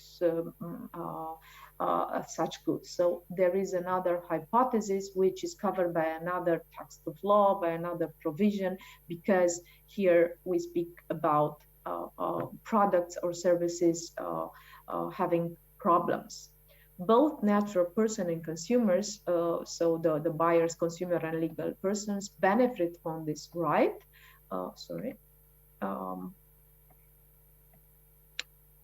I I cannot see my. Yes, benefit of from this right by virtue of the obligation to guarantee against the defects, also according to the general set of rules governed by the Romanian Civil Code. In addition, the consumer benefits from the legal guarantee also according to a special legislation like Emergency Governance Ordinance number 140 from 2021 on certain aspects of contracts on the sale of goods. And the idea is actually the same: to have the goods brought into conformity, secondly, to benefit from a proportionate reduction of the price, if the case, or to have the contract terminated under the conditions laid down in this article if the remediation, the mitigation of the defect is not possible. There are, of course, also some exceptions to the right of withdrawal, and these exceptions, of course, are expressly provided and are limited. Like, for instance, the supply of products made to the consumer specifications or clearly tailored. So in such a case where the customer ordered or instructed the seller to tailor some products according to their needs, to their wish, to their dreams, to their specification. In this case, we cannot speak about this application, the application of the withdrawal right, because it's not a standard stock item, but personalized item. The same applies also to the service agreement. After the services have been fully performed, if the performance has begun with the consumer's prior express consent, and after the consumer has confirmed that he or she is aware that he or she will lose his right after full performance of the contract by the trader, because after full finalization performance of services, you cannot draw them back. Also, a legal problem has been taken into the attention of the courts and the professional, the doctrine, the case law, the scholars. The qualification of a contract as a contract for the provision of services, or the sale or as a sales contracts, is important to make this, to draw this line between them two, because this time limit, this 14 days, applies differently. For instance, the date of conclusion of the contract in case of service agreements, whereas in case of the sale contract, it is the date, the beginning date, the commence date to run this, to determine this 14 days term is on the date when the consumer physically takes the possession of the products, has been delivered with such products. Another exception is the case when the supply of products are likely to be deteriorated or expire quickly, or the goods cannot be withdrawn, returned for health protection or hygiene reasons, which have been unsealed by the consumer, of course, because such goods cannot be, repacked and further sold to other potential customers afterwards, after their return. Or depending on the nature of the products, you cannot separate some of goods if they constitute like an unitary item. As regards the sanctions, the penalties provided in the text of law, there are monetary, fines between 2,000 and 5,000 lei, Romanian currency. Of course, there is also, I would say, a hard a harder way to penalize the trader, the professional, not observing these provisions. Namely, from 13 days, the return, let's say, term will be prolonged up to 12 months after the end of the initial withdrawal period, yeah, which is a lot, which means really a lot, more than 20 times. And last but not least, in case such law is such right, not law, such right is excluded, limited, not provided, not given, not granted to the consumer, such clause by which this interdiction, this limitation has been applied, will be qualified as an abusive contract clause, unfair commercial practices, and by these, such clauses are either considered to be unwritten and or null and void, and by this the corresponding consequences of such qualifications. In order to mitigate the risks, there have been developed in the market, in the practice, some options, some let's say recommendation that may lead to a softer, let's say, recommendation, or a softer, let's say, modus operandi, or a softer interpretation of this very strict provision of law, focusing on the protection of the consumer. However, like any text of law, any provision of law, we should not disregard that the balance between the parties should be always taken also into consideration. The question is, what if, let's say, a commercial or a trader sells only very, very expensive goods, and by the end of, let's say, a quarter, 90% of the sold expensive goods will be returned. Who will bear this risk? Could a professional build a healthy business knowing that this right should be very, very strictly observed? Would he be sure from commercial point of view, or would he be enough powerful to be financially powerful to be able to bear such risks? This is a question to which we cannot answer from legal point of view. It's a commercial matter. However, we cannot disregard also commercial realities. We saw in practice, for instance, options that are practiced and applied by professional, and it seems that they are quite comfortable that such situations are not to be qualified as a way to avoid the law, like the fraud. For instance, they are actually targeting to open commercial spaces, so premises, in order to bring those clients achieving like very expensive goods into their premises in order to avoid this 14 days return period.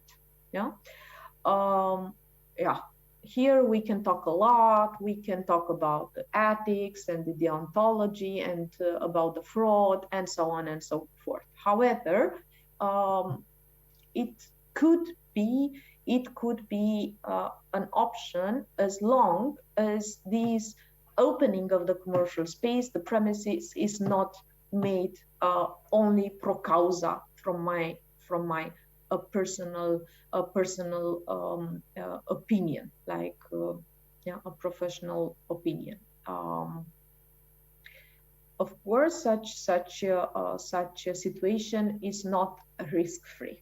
Yeah, maybe ANPC, the Romanian Consumer Protection Authority, may consider that such a business model is actually made only in order to avoid the very strict legal provisions. We will see. We did not see any practice like court decision in this direction. We will see whether in the future it will be developed. Secondly, very many traders are trying to lead and to convince the parties to try to personalize, to tailor these goods in order to be able to afterwards sustain that if you tailor it, if you made something tailor-made based on some specific instructions, you cannot afterwards return them back. I saw also on several websites indications or informations or awarenesses like you cannot return the products if the products are in stock, or the products you cannot buy some products online, you should come only in the showroom. So I think all these awarenesses and matters represent the result of this right granted to the consumer, which is from traders perspective very risky from financial point of view. Of course, the terms and conditions, the sales terms and conditions should reflect also all the exceptions in a very clearly wording in order to avoid then problems, litigations, disputes with the consumers, with the authorities, and to carry on a transparent business. Of course, in case there are like matters that are subject to different interpretations, we always recommend to address directly a letter, a clarification letter to the authority, the Consumer Protection Authority, in order to receive like an official answer that may bring some more clarity. There is also a case law developed in Europe. We saw also in Romania some case law, which comes to confirm that the above explained terms like business premises and what is a business premise, and the character of regular carrying on a business within a space, a premise. So these items, these matters have been somehow cleared in a way through the case law. Last but not least, the question is, how should we deal with the contracts that have a mixed object? No? So the contracts have a component of sale, but also a component of service. In such a case, it should be analyzed what is the final or the relevant, the most relevant part of the contract. As an example, of contracts that cover both goods and services, and they should be normally considered as sales contracts due to their main purpose. For instance, I buy a new kitchen, but I am also granted with the installation of the kitchen. What is the main area of this object of the agreement? And what is the value, the bigger value of the services of the component of the agreement? The purchase of a new mobile phone together with a subscription to an electronic communication service, like 24 months or 18 months or at least 20 months service. What is the target to be achieved? The sale of the phone or the services rendered on a monthly basis? So these are also questions to be addressed and to be taken into consideration. So I have been noticed that my presentation already is too long. I hope that this small legal issue is of interest, and it's an updated legal matter. And I'm here to clarify question if there are questions. If not, I thank you, and I want to congratulate my colleagues and the people participating to this conference. It has been great to hear all your opinions. Thank you so much for your presentation. It's definitely one that we're going to debate, and definitely an article to read because it was very detailed. Next, we are going to give the floor to Mr. Nicolae Pană, PhD, and he's a researcher still, and his title is Measuring Legal Risk and Consumer Protection in the Digital Age. Actually, consumer law and the digital aspects have been two of the main themes that we heard today, so it will be nice to hear other points of view. Mr. Pană, can you hear us? Yes, hello. Hello. Can you hear me? Yes, we can. Hello. Okay, thank you. I will like to share my screen first and to show a poster that I made for this event. This is the poster with the relevant results of the study I have. Thank you, first of all, for the invitation and for accepting my paper.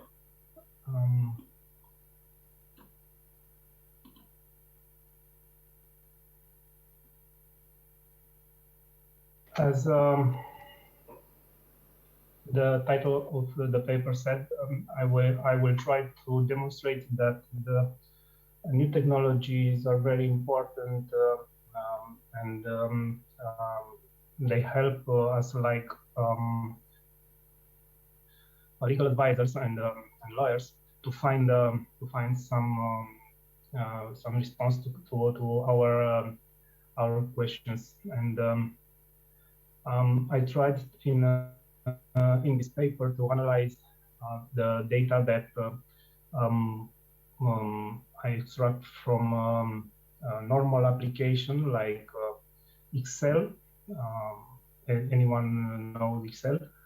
We have in the institution I work, we have some other applications that are not based on artificial intelligence. They are IT programs, and also I use this artificial intelligence application to extract and to verify the data I have obtained in previous in the programs and application I use firstly. Why I did it that? Because I tried to demonstrate that artificial intelligence is very important for public authorities to measure legal risk that we confront today. And I have in mind that legal risk is not only the fines that a legal person could confront in his activity, but also the legislation that can be changed every day and very in various ways. So today, with the new technologies, we see that the necessity of changing the legislation it is more and more obvious. So I thought that public and private organizations are going to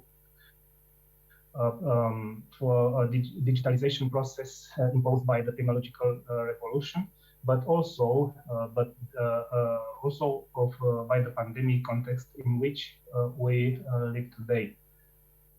The current technological revolution forced public entities to respond in real time to the requirements imposed by private entities and by economic context.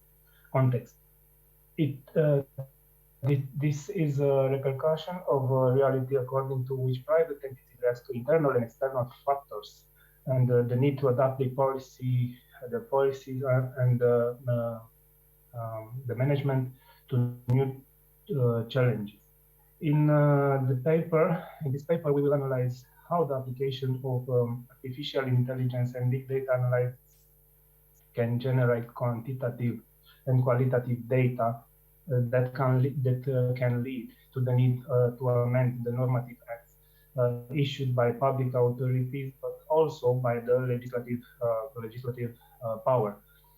By saying that we analyze the data generated, the quantitative and qualitative data, we have in mind not only the numbers, but we analyze the words from the regulations.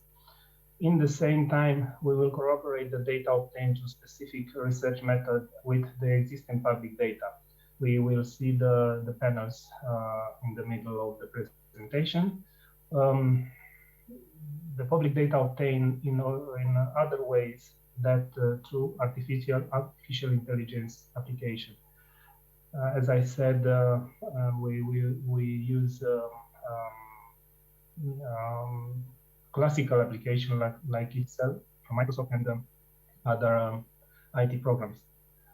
We believe that the current challenges endanger the public-private balance, and it can be restored if both public and private entities understand that to use artificial intelligence application and digitalization in order to restore the contractual balance and this benefit that we need to have social peace. The subject I propose is a continuation of the steps taken and presented in the doctoral thesis defended in the Faculty of Law at the Carlos III University of Madrid. The name of my thesis was Agora, the impact of new technologies and on the development of law, the direct electronic participation of the citizen in the legislative process, having as coordinating director Mr. Professor Jose Manuel Rodriguez Uribes. The thesis emphasized the role of new technologies in reconfiguring the legislative process, concluding that they facilitate citizen participation through information, consultation, and involvement in real-time decision making. according to the Greek model of absolute democracy presented by Rousseau. At the same time, new technologies facilitate the creation of a global community presented by Luan in his works, based on real-time interconnectivity and networking, which leads to economic, political, and social globalization. The postdoctoral research is conducted by Mr. Professor Badescu, and we try to analyze the impact of the globalization in the new law. The method I used, I presented in the start of this presentation. I have in mind to extract the data and combining them to verify the results of the artificial intelligence applications. As the results, I will present the three main applications that I use. The first one, and first of all, I would like to thank you, our conference colleagues from Wolters. They present Syntact program, and I used Syntact analytics module to extract the data from the case law, existing case law. The Syntact analytics application is the first artificial intelligence legal product in Romania that contains court decisions and the ability to extract and analyze based on existing case law. Well, unlike other applications, this product contains anonymized court decision and promises, analysis and statistics on the settlement of court cases. The application uses similarity research technology for the purpose described above, starting from the analysis of the application. Also, the manufacturer of the application not provide this utility in the marketing strategy. We consider that it could provide information on the application of a normative act and the interpretation given by the court for certain articles of it. Since the application generates results according to certain search criteria in very large volumes of data, we thought that it could be useful for the following purposes: analysis of the impact that the legislation in force has on persons, natural or legal persons, analysis of the impact that a normative act in the proposal stage could have on the market, analyzes that correlation of the points of view formulated by the public authorities in relation to natural person or legal person. So we analyze with this application the court cases, and we obtain the same results as our internal application. This study is not approved yet from the authorities, so I will I'm able only to present some graphs. So the first graphs are obtained from internal applications, and the results figure 1 and 2 are internal application, and the results 1 and results 2 are from the analytics model. So we see that in 80% of the cases, the consumer obtain the gaining process. So it's a little bit problematic in here, because the legislation we can say it helps the consumer, but it's not normal that the consumer goes to court. So the authority can change the law that the articles in that manner that it can be useful for the consumer. To have another method of to see if the results are clear, we use anti-plagiarism applications. Application that use similarity search technology, but can be calibrated to generate results in internal or determined databases. They may be used in order to verify and maintain use and interpretation given in previously issued documents, to correlate and maintain unitary practices, or to identify, modify, and supplement existing data in a given volume. Why these anti-plagiarism applications are important in some units of the authorities that are using documents, legal documents, and they can search very quick in the database, also in the database of the enterprise. The syntax analytics it doesn't do that. Yeah, so we have to combine these two applications. Also, we use Turnitin application. Turnitin use also similarity research technology on volumes of data in electronic libraries, generating results based on the number of consecutive words encountered in text. Windows search technology is developing very quickly. So Windows teams are working very hard to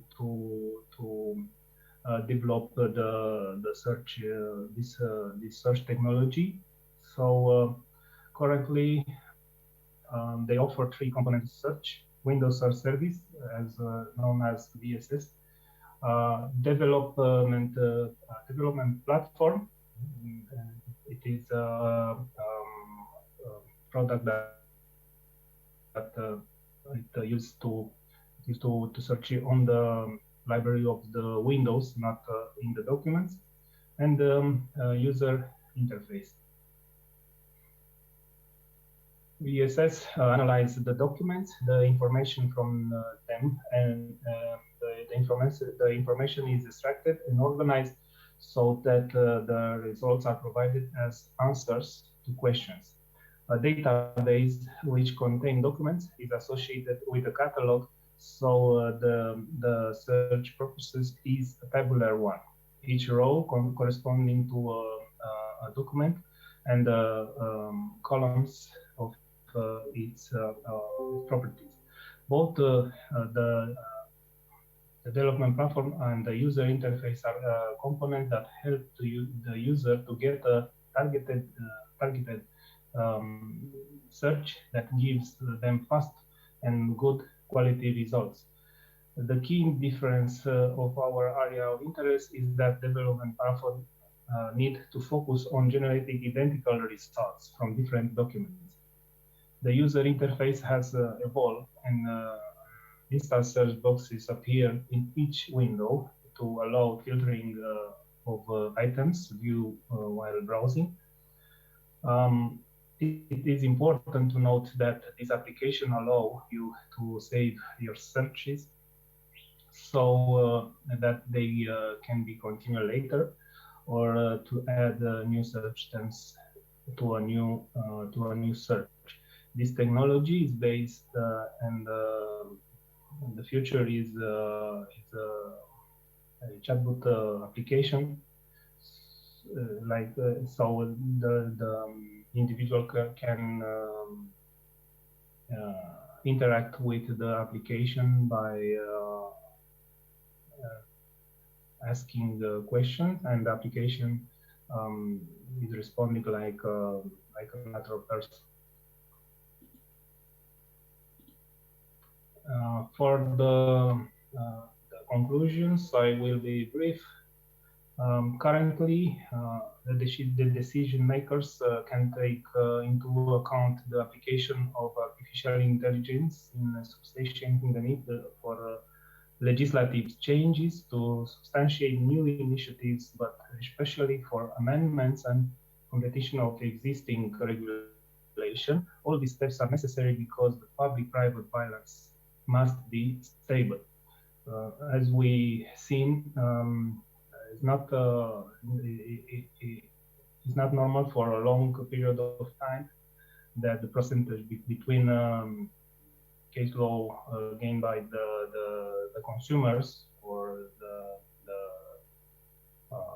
firms to be that higher, like 18% in favor of one of the parts. The economic crisis is when the professional suffers as a result of the imbalance produced by a law, and the social crisis is when the client is harming his rights. The new economy does not deny the cyclicality of economic and social crisis, only that at present they are much more extensive, interconnected, and of rapidity that has become obvious. So we need to take in account that we can use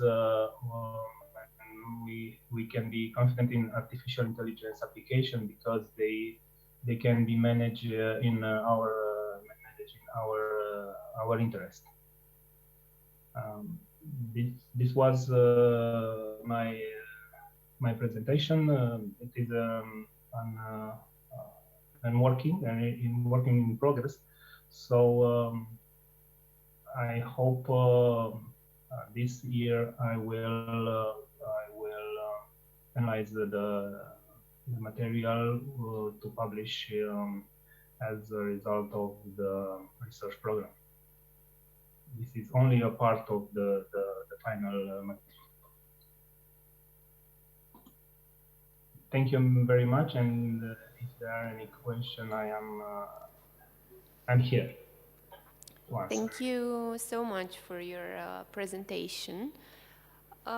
If there are any questions also from the participants that we have on Zoom. Thank you. The next presentation is going to be of the one of Mr. George Ionita, if he can hear us. Who is a PhD candidate on current perspectives on European enforcement titles. The floor is yours.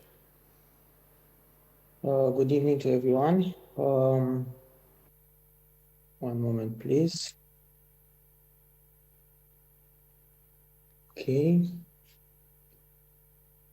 First of all, my name is Ionita George Bogdan. I am a lawyer in the Bucharest Bar. I am a PhD candidate, and in the same time, I'm a master student at the Faculty of Law of Bucharest Academic Economic Studies.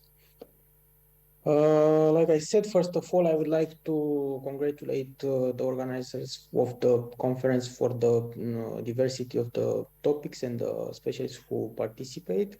At the same time, I want to thank them for the opportunity to participate in these academic events.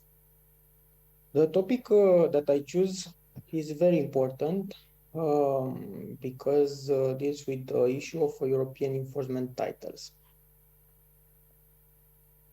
We have the abstract, the keywords. First, we speak about something, the introductory aspects. The situation of European enforcement order is governed by the regulation number 805 of 2004 of the European Parliament on the creation of European enforcement order for uncontested claims. That European legislation applies to judgments, car settlements, and authentic instruments concerning uncontested claims. Regarding the Romanian national legislation, the headquarters of the matter is provided in the Article 636 of the Code of Civil Procedure, which states that European enforcement order, in respect of which European Union law does not require prior recognition in the member state in which enforcement is to take place, shall be enforceable in law without any other prior formality. As can be seen, the regulation aims to create a European enforcement order for uncontested claims in order to ensure, by setting minimum standards, the free movement of judgment, court settlements, and authentic instruments in all member states without the need to resort to an intermediate procedure in the member state of enforcement before the actual recognition and enforcement. Next. For a precise application of the provision, the regulation concretely defines several notions with direct applicability in the field of European enforcement orders, including, I think, the most important, judgment, claim, or authentic instrument. Judgment, with the meaning of the regulation, means any judgment given by a court of member state, whatever its name, such a decision, judgment, order, writ of execution, as well as the determination of costs or expenses by an officer of the court.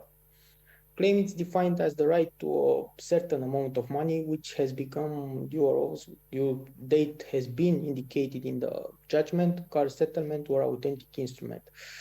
And the last, the authentic instrument, first meaning it's a document drawn up or formally registered as an authentic instrument, and the authenticity of which either refers to the signature and content of the authentic instrument and has been established by a public authority or any authority empowered to do by the home member state. It's also understood to be an agreement on maintenance obligations concluded with the administrative authorities for authenticating them. But in this case, we are going to speak about the object. The regulation shall apply in civil and commercial matters, whatever nature of the court of tribunal. It shall not extend in particular to revenue, customs, or administrative matters, or the liability of the state for acts and commissions in the exercise of state's authority. As we can see, the regulation shall not apply to the status or legal capacity of natural persons, rights in property arising out of a matrimonial relationship, bankruptcy, social security, or arbitration. The next part of my article, it's about the procedure for certification of the steps to obtain a certification of European enforcement titles. First, the provision of the regulation set out the conditions under which enforceable titles may be certified as European enforceable titles. We can observe that the provisions of the regulation refer only to those uncontested claims that are the subject of a court decision, court settlement, or authentic instrument. The question that naturally arises in this case is how can we distinguish a contested claim from an uncontested claim in accordance with the provisions of the regulation. And in this case, the solution is also given by the provisions of the regulation, which establish four hypotheses in which a claim is considered uncontested. The first one refers to the situation when the debtor has expressly agreed to it by admission or by means of a settlement which has been approved by a court of concluded before a court in the course of the proceedings. The second one, the debtor has never objected to it in compliance with the relevant procedure requirements under the law of the member state of origin in the course of the court proceedings. In this regard, it was rightly held in the Romanian judicial practice that the debtor objected to the enforcement of the claim established by the writ of execution in accordance with applicable procedure rules, respectively filed a counterclaim, invoked exceptions, appealed, and corroborating all these circumstances, the court correctly concluded that the defendant contested the claim requested by the plaintiff, holding in this respect that the condition provided by the Article 3, paragraph 1 of the regulation number 805 of 2004. Another hypothesis is that the debtor has not appeared or been represented at the court hearing regarding that claim after having initially objected to the claim in the course of the court proceedings, provided that such conduct to a tacit admission of the claim or of the facts alleged by the creditor under the law of the member state of the origin. And the last one, the debtor has expressly agreed to it in an authentic instrument. Next, the procedure for certifying a judgment on an uncontested claim in a member state, it's carried out at the request of the court of origin at any time, stating that it must be certain conditions that are stipulated there in the regulation of this matter. The first one refers to the judgment being enforceable in the origin member state. Recent in Romanian court practice has found that the application for certification of European enforcement in respect of interest-free loan agreement authenticated before a notary public is well founded in accordance with the provision of the relevant legislation. Next, it's necessary that the judgment not be compatible with the provision on the jurisdiction laid down in the section 3 or 6 of the chapter 2 of the regulation number 44 of 2001. Similarly, it's also necessary for the court proceedings in the member state of origin meet the requirements as set in the Article 3. Last, the judgment must have been given in the member state in which the debtor is domiciled with the meaning of Article of the regulation 1234 of 2007 in the case of an uncontested claim with the meaning of the Article 3. Here we have two possibilities where it's related to be a contract concluded by a person, the consumer for a use that can be considered as a foreign to his professional activity, also if the debtor is the consumer. Here we have the Court of Justice of European Union have also given a preliminary ruling in about the Article 6, where the Article 6 must be interpreted as not applying to the contracts concluded between two persons who are not engaged in a commercial or professional activities.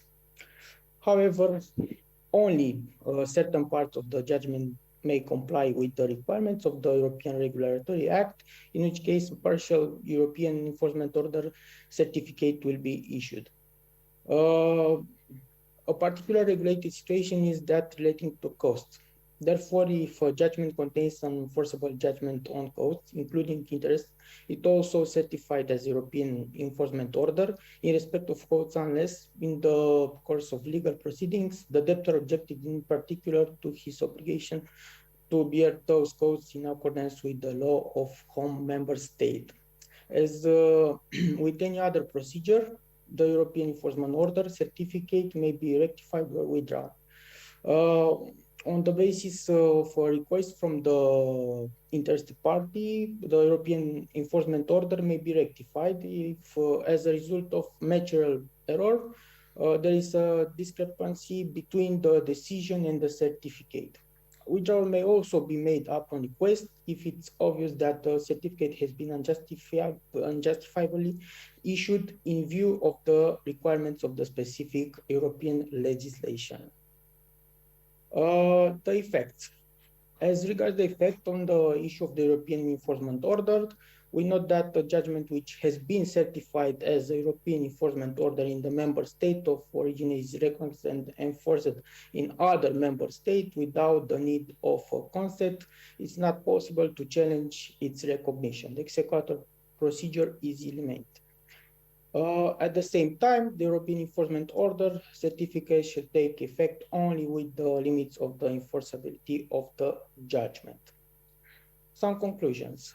We can state in particular that purpose of the establishing a certification procedure as well as the full purpose of the regulation is to mark the favorable development of the direction of harmonization of national laws on enforcement.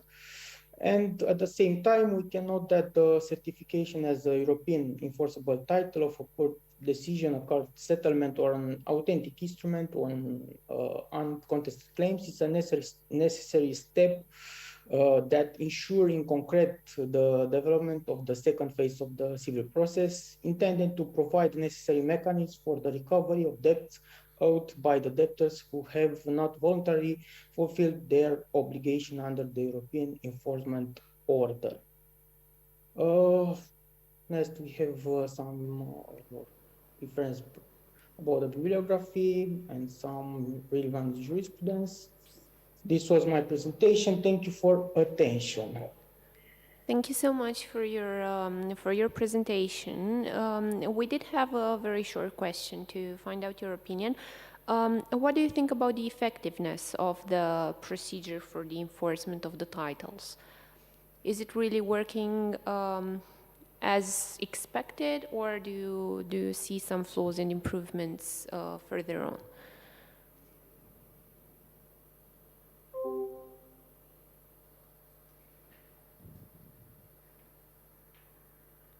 Mr. Ionita? Okay, I think he logged off. We have one final presentation today.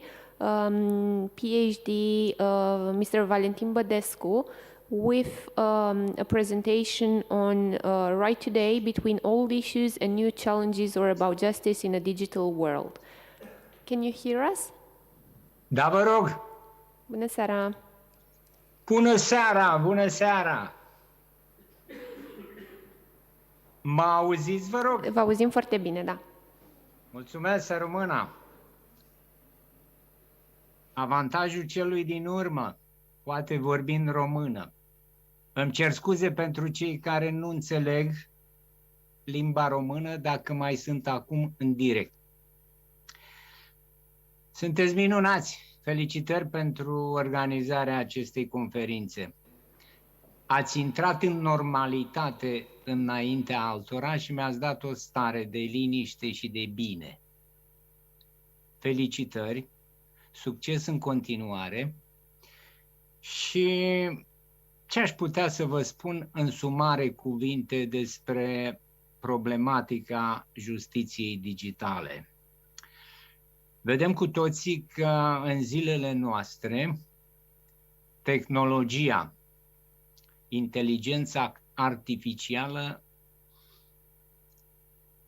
a cunoscut un ritm de dezvoltare de neimaginat.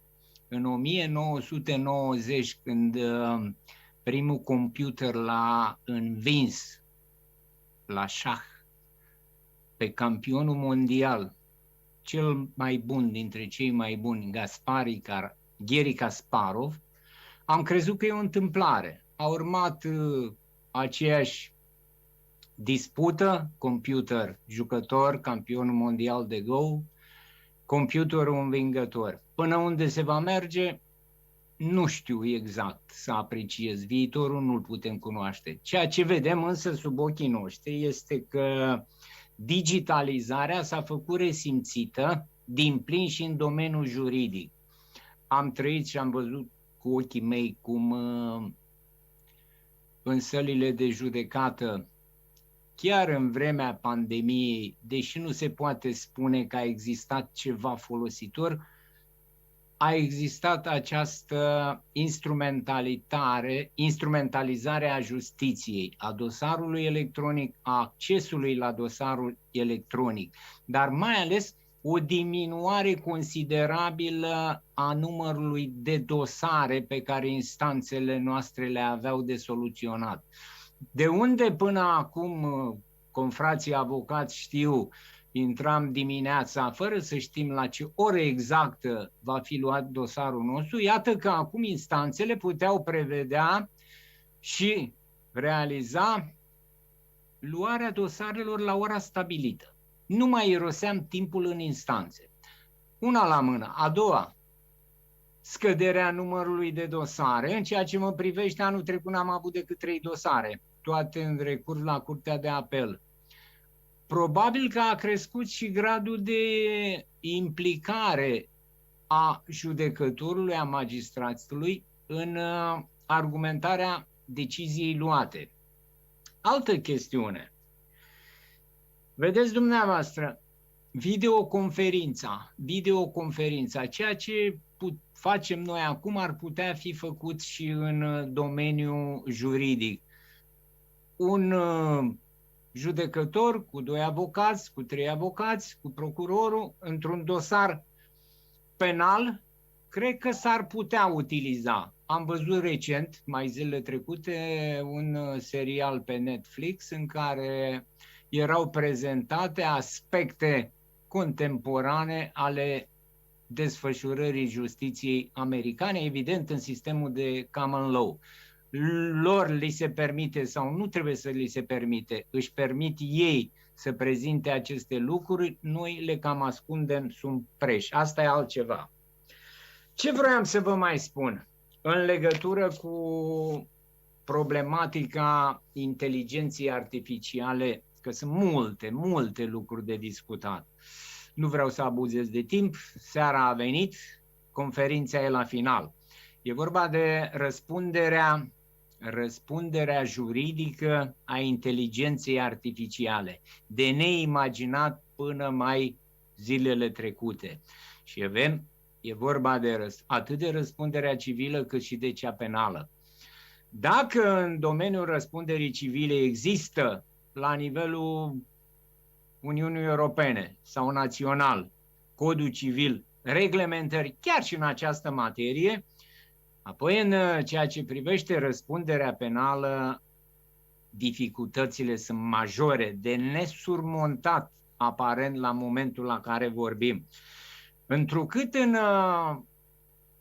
lanțul acesta al celor care ar trebui să răspundă penal, sunt mai mulți implicați actori, pornind de la programator, dezvoltator, operator și agentul de mentenanță, până la utilizatorul final.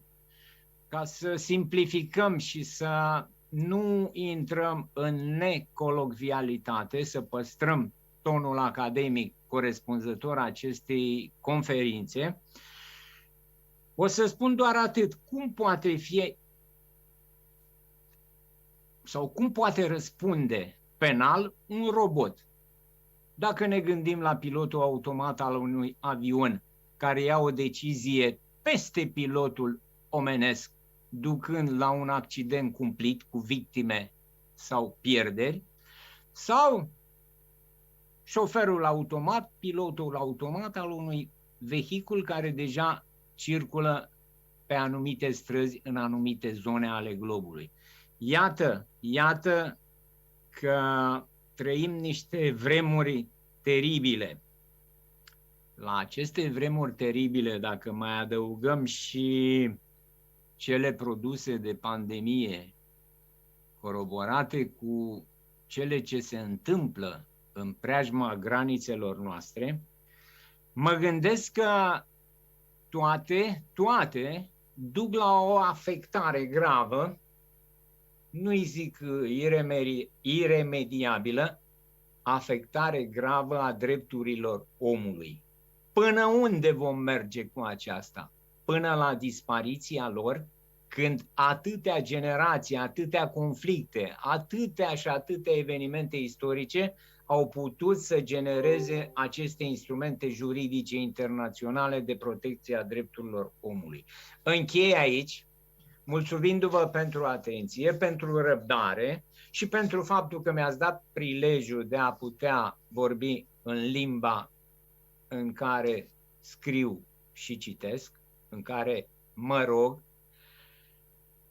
cu urările normale de succes și cu promisiunea deocamdată că ne vom vedea și la jubileu, dar asta depinde și de bunul Dumnezeu. Dumnezeu să vă binecuvânteze! Mulțumim, domnule Bădescu. Am mai avut o scurtă prezentare astăzi și am intrat puțin în tematica utilizării inteligenței artificiale. Cu siguranță e mult de dezbătut, așa cum am spus noi la nivelul facultății, am avut chiar un proiect de cercetare și sperăm să avem ocazia să avem proiecte interesante și alte evenimente în care această temă să fie una dintre principalele teme. Doresc să mulțumesc tuturor celor care încă mai sunt online, fie participanți, fie urmăritori. Siguranța a fost o zi grea, atât pentru noi aici, cât și pentru cei care ne-au urmărit online. Le adresez cal de mulțumiri tuturor celor care au luat cuvântul astăzi, care au reușit să transmită ceea ce au dorit să transmită în această primă ediție a Perspectives of European Business Law, o conferință pe care noi dorim ca în fiecare an să o avem în această lună, la început de an, dar undeva la mijlocul semestrului. Și invităm pe toți cei care sunt interesați de a aborda subiecte legate de dreptul european al afacerilor să ne contacteze, să ne trimită dacă au articole. În urma acestei ediții sperăm să avem și primul număr al unei noi reviste care în acest moment se creionează la nivelul Facultății de Drept din cadrul Academiei Studii Economice. Le mulțumesc celor care au deschis prin sesiunea plenară această conferință, dar și celor care ulterior au luat cuvântul în limba engleză sau la sfârșit în limba română în cadrul sesiunii de lucru. Sperăm să fim cu toții sănătoși, sperăm să nu avem alte probleme. Am trecut cumva peste pandemie într-un fel sau altul, dar după cum vedeți sunt alte probleme care apar la orizont și să avem șansa să cercetăm împreună, să dezbatem cei din mediul academic cu cei din practică și de aceea invităm pe cei care doresc să se implice alături de noi în proiectele Facultății de Drept și al Asociației de Dreptul Afacerilor și a celorlalți care ne sunt parteneri. Declar închise lucrările primei ediții a Conferinței Internaționale Perspectives of European Business Law. Vă mulțumesc tuturor, o seară plăcută, multă sănătate! Doamne ajută!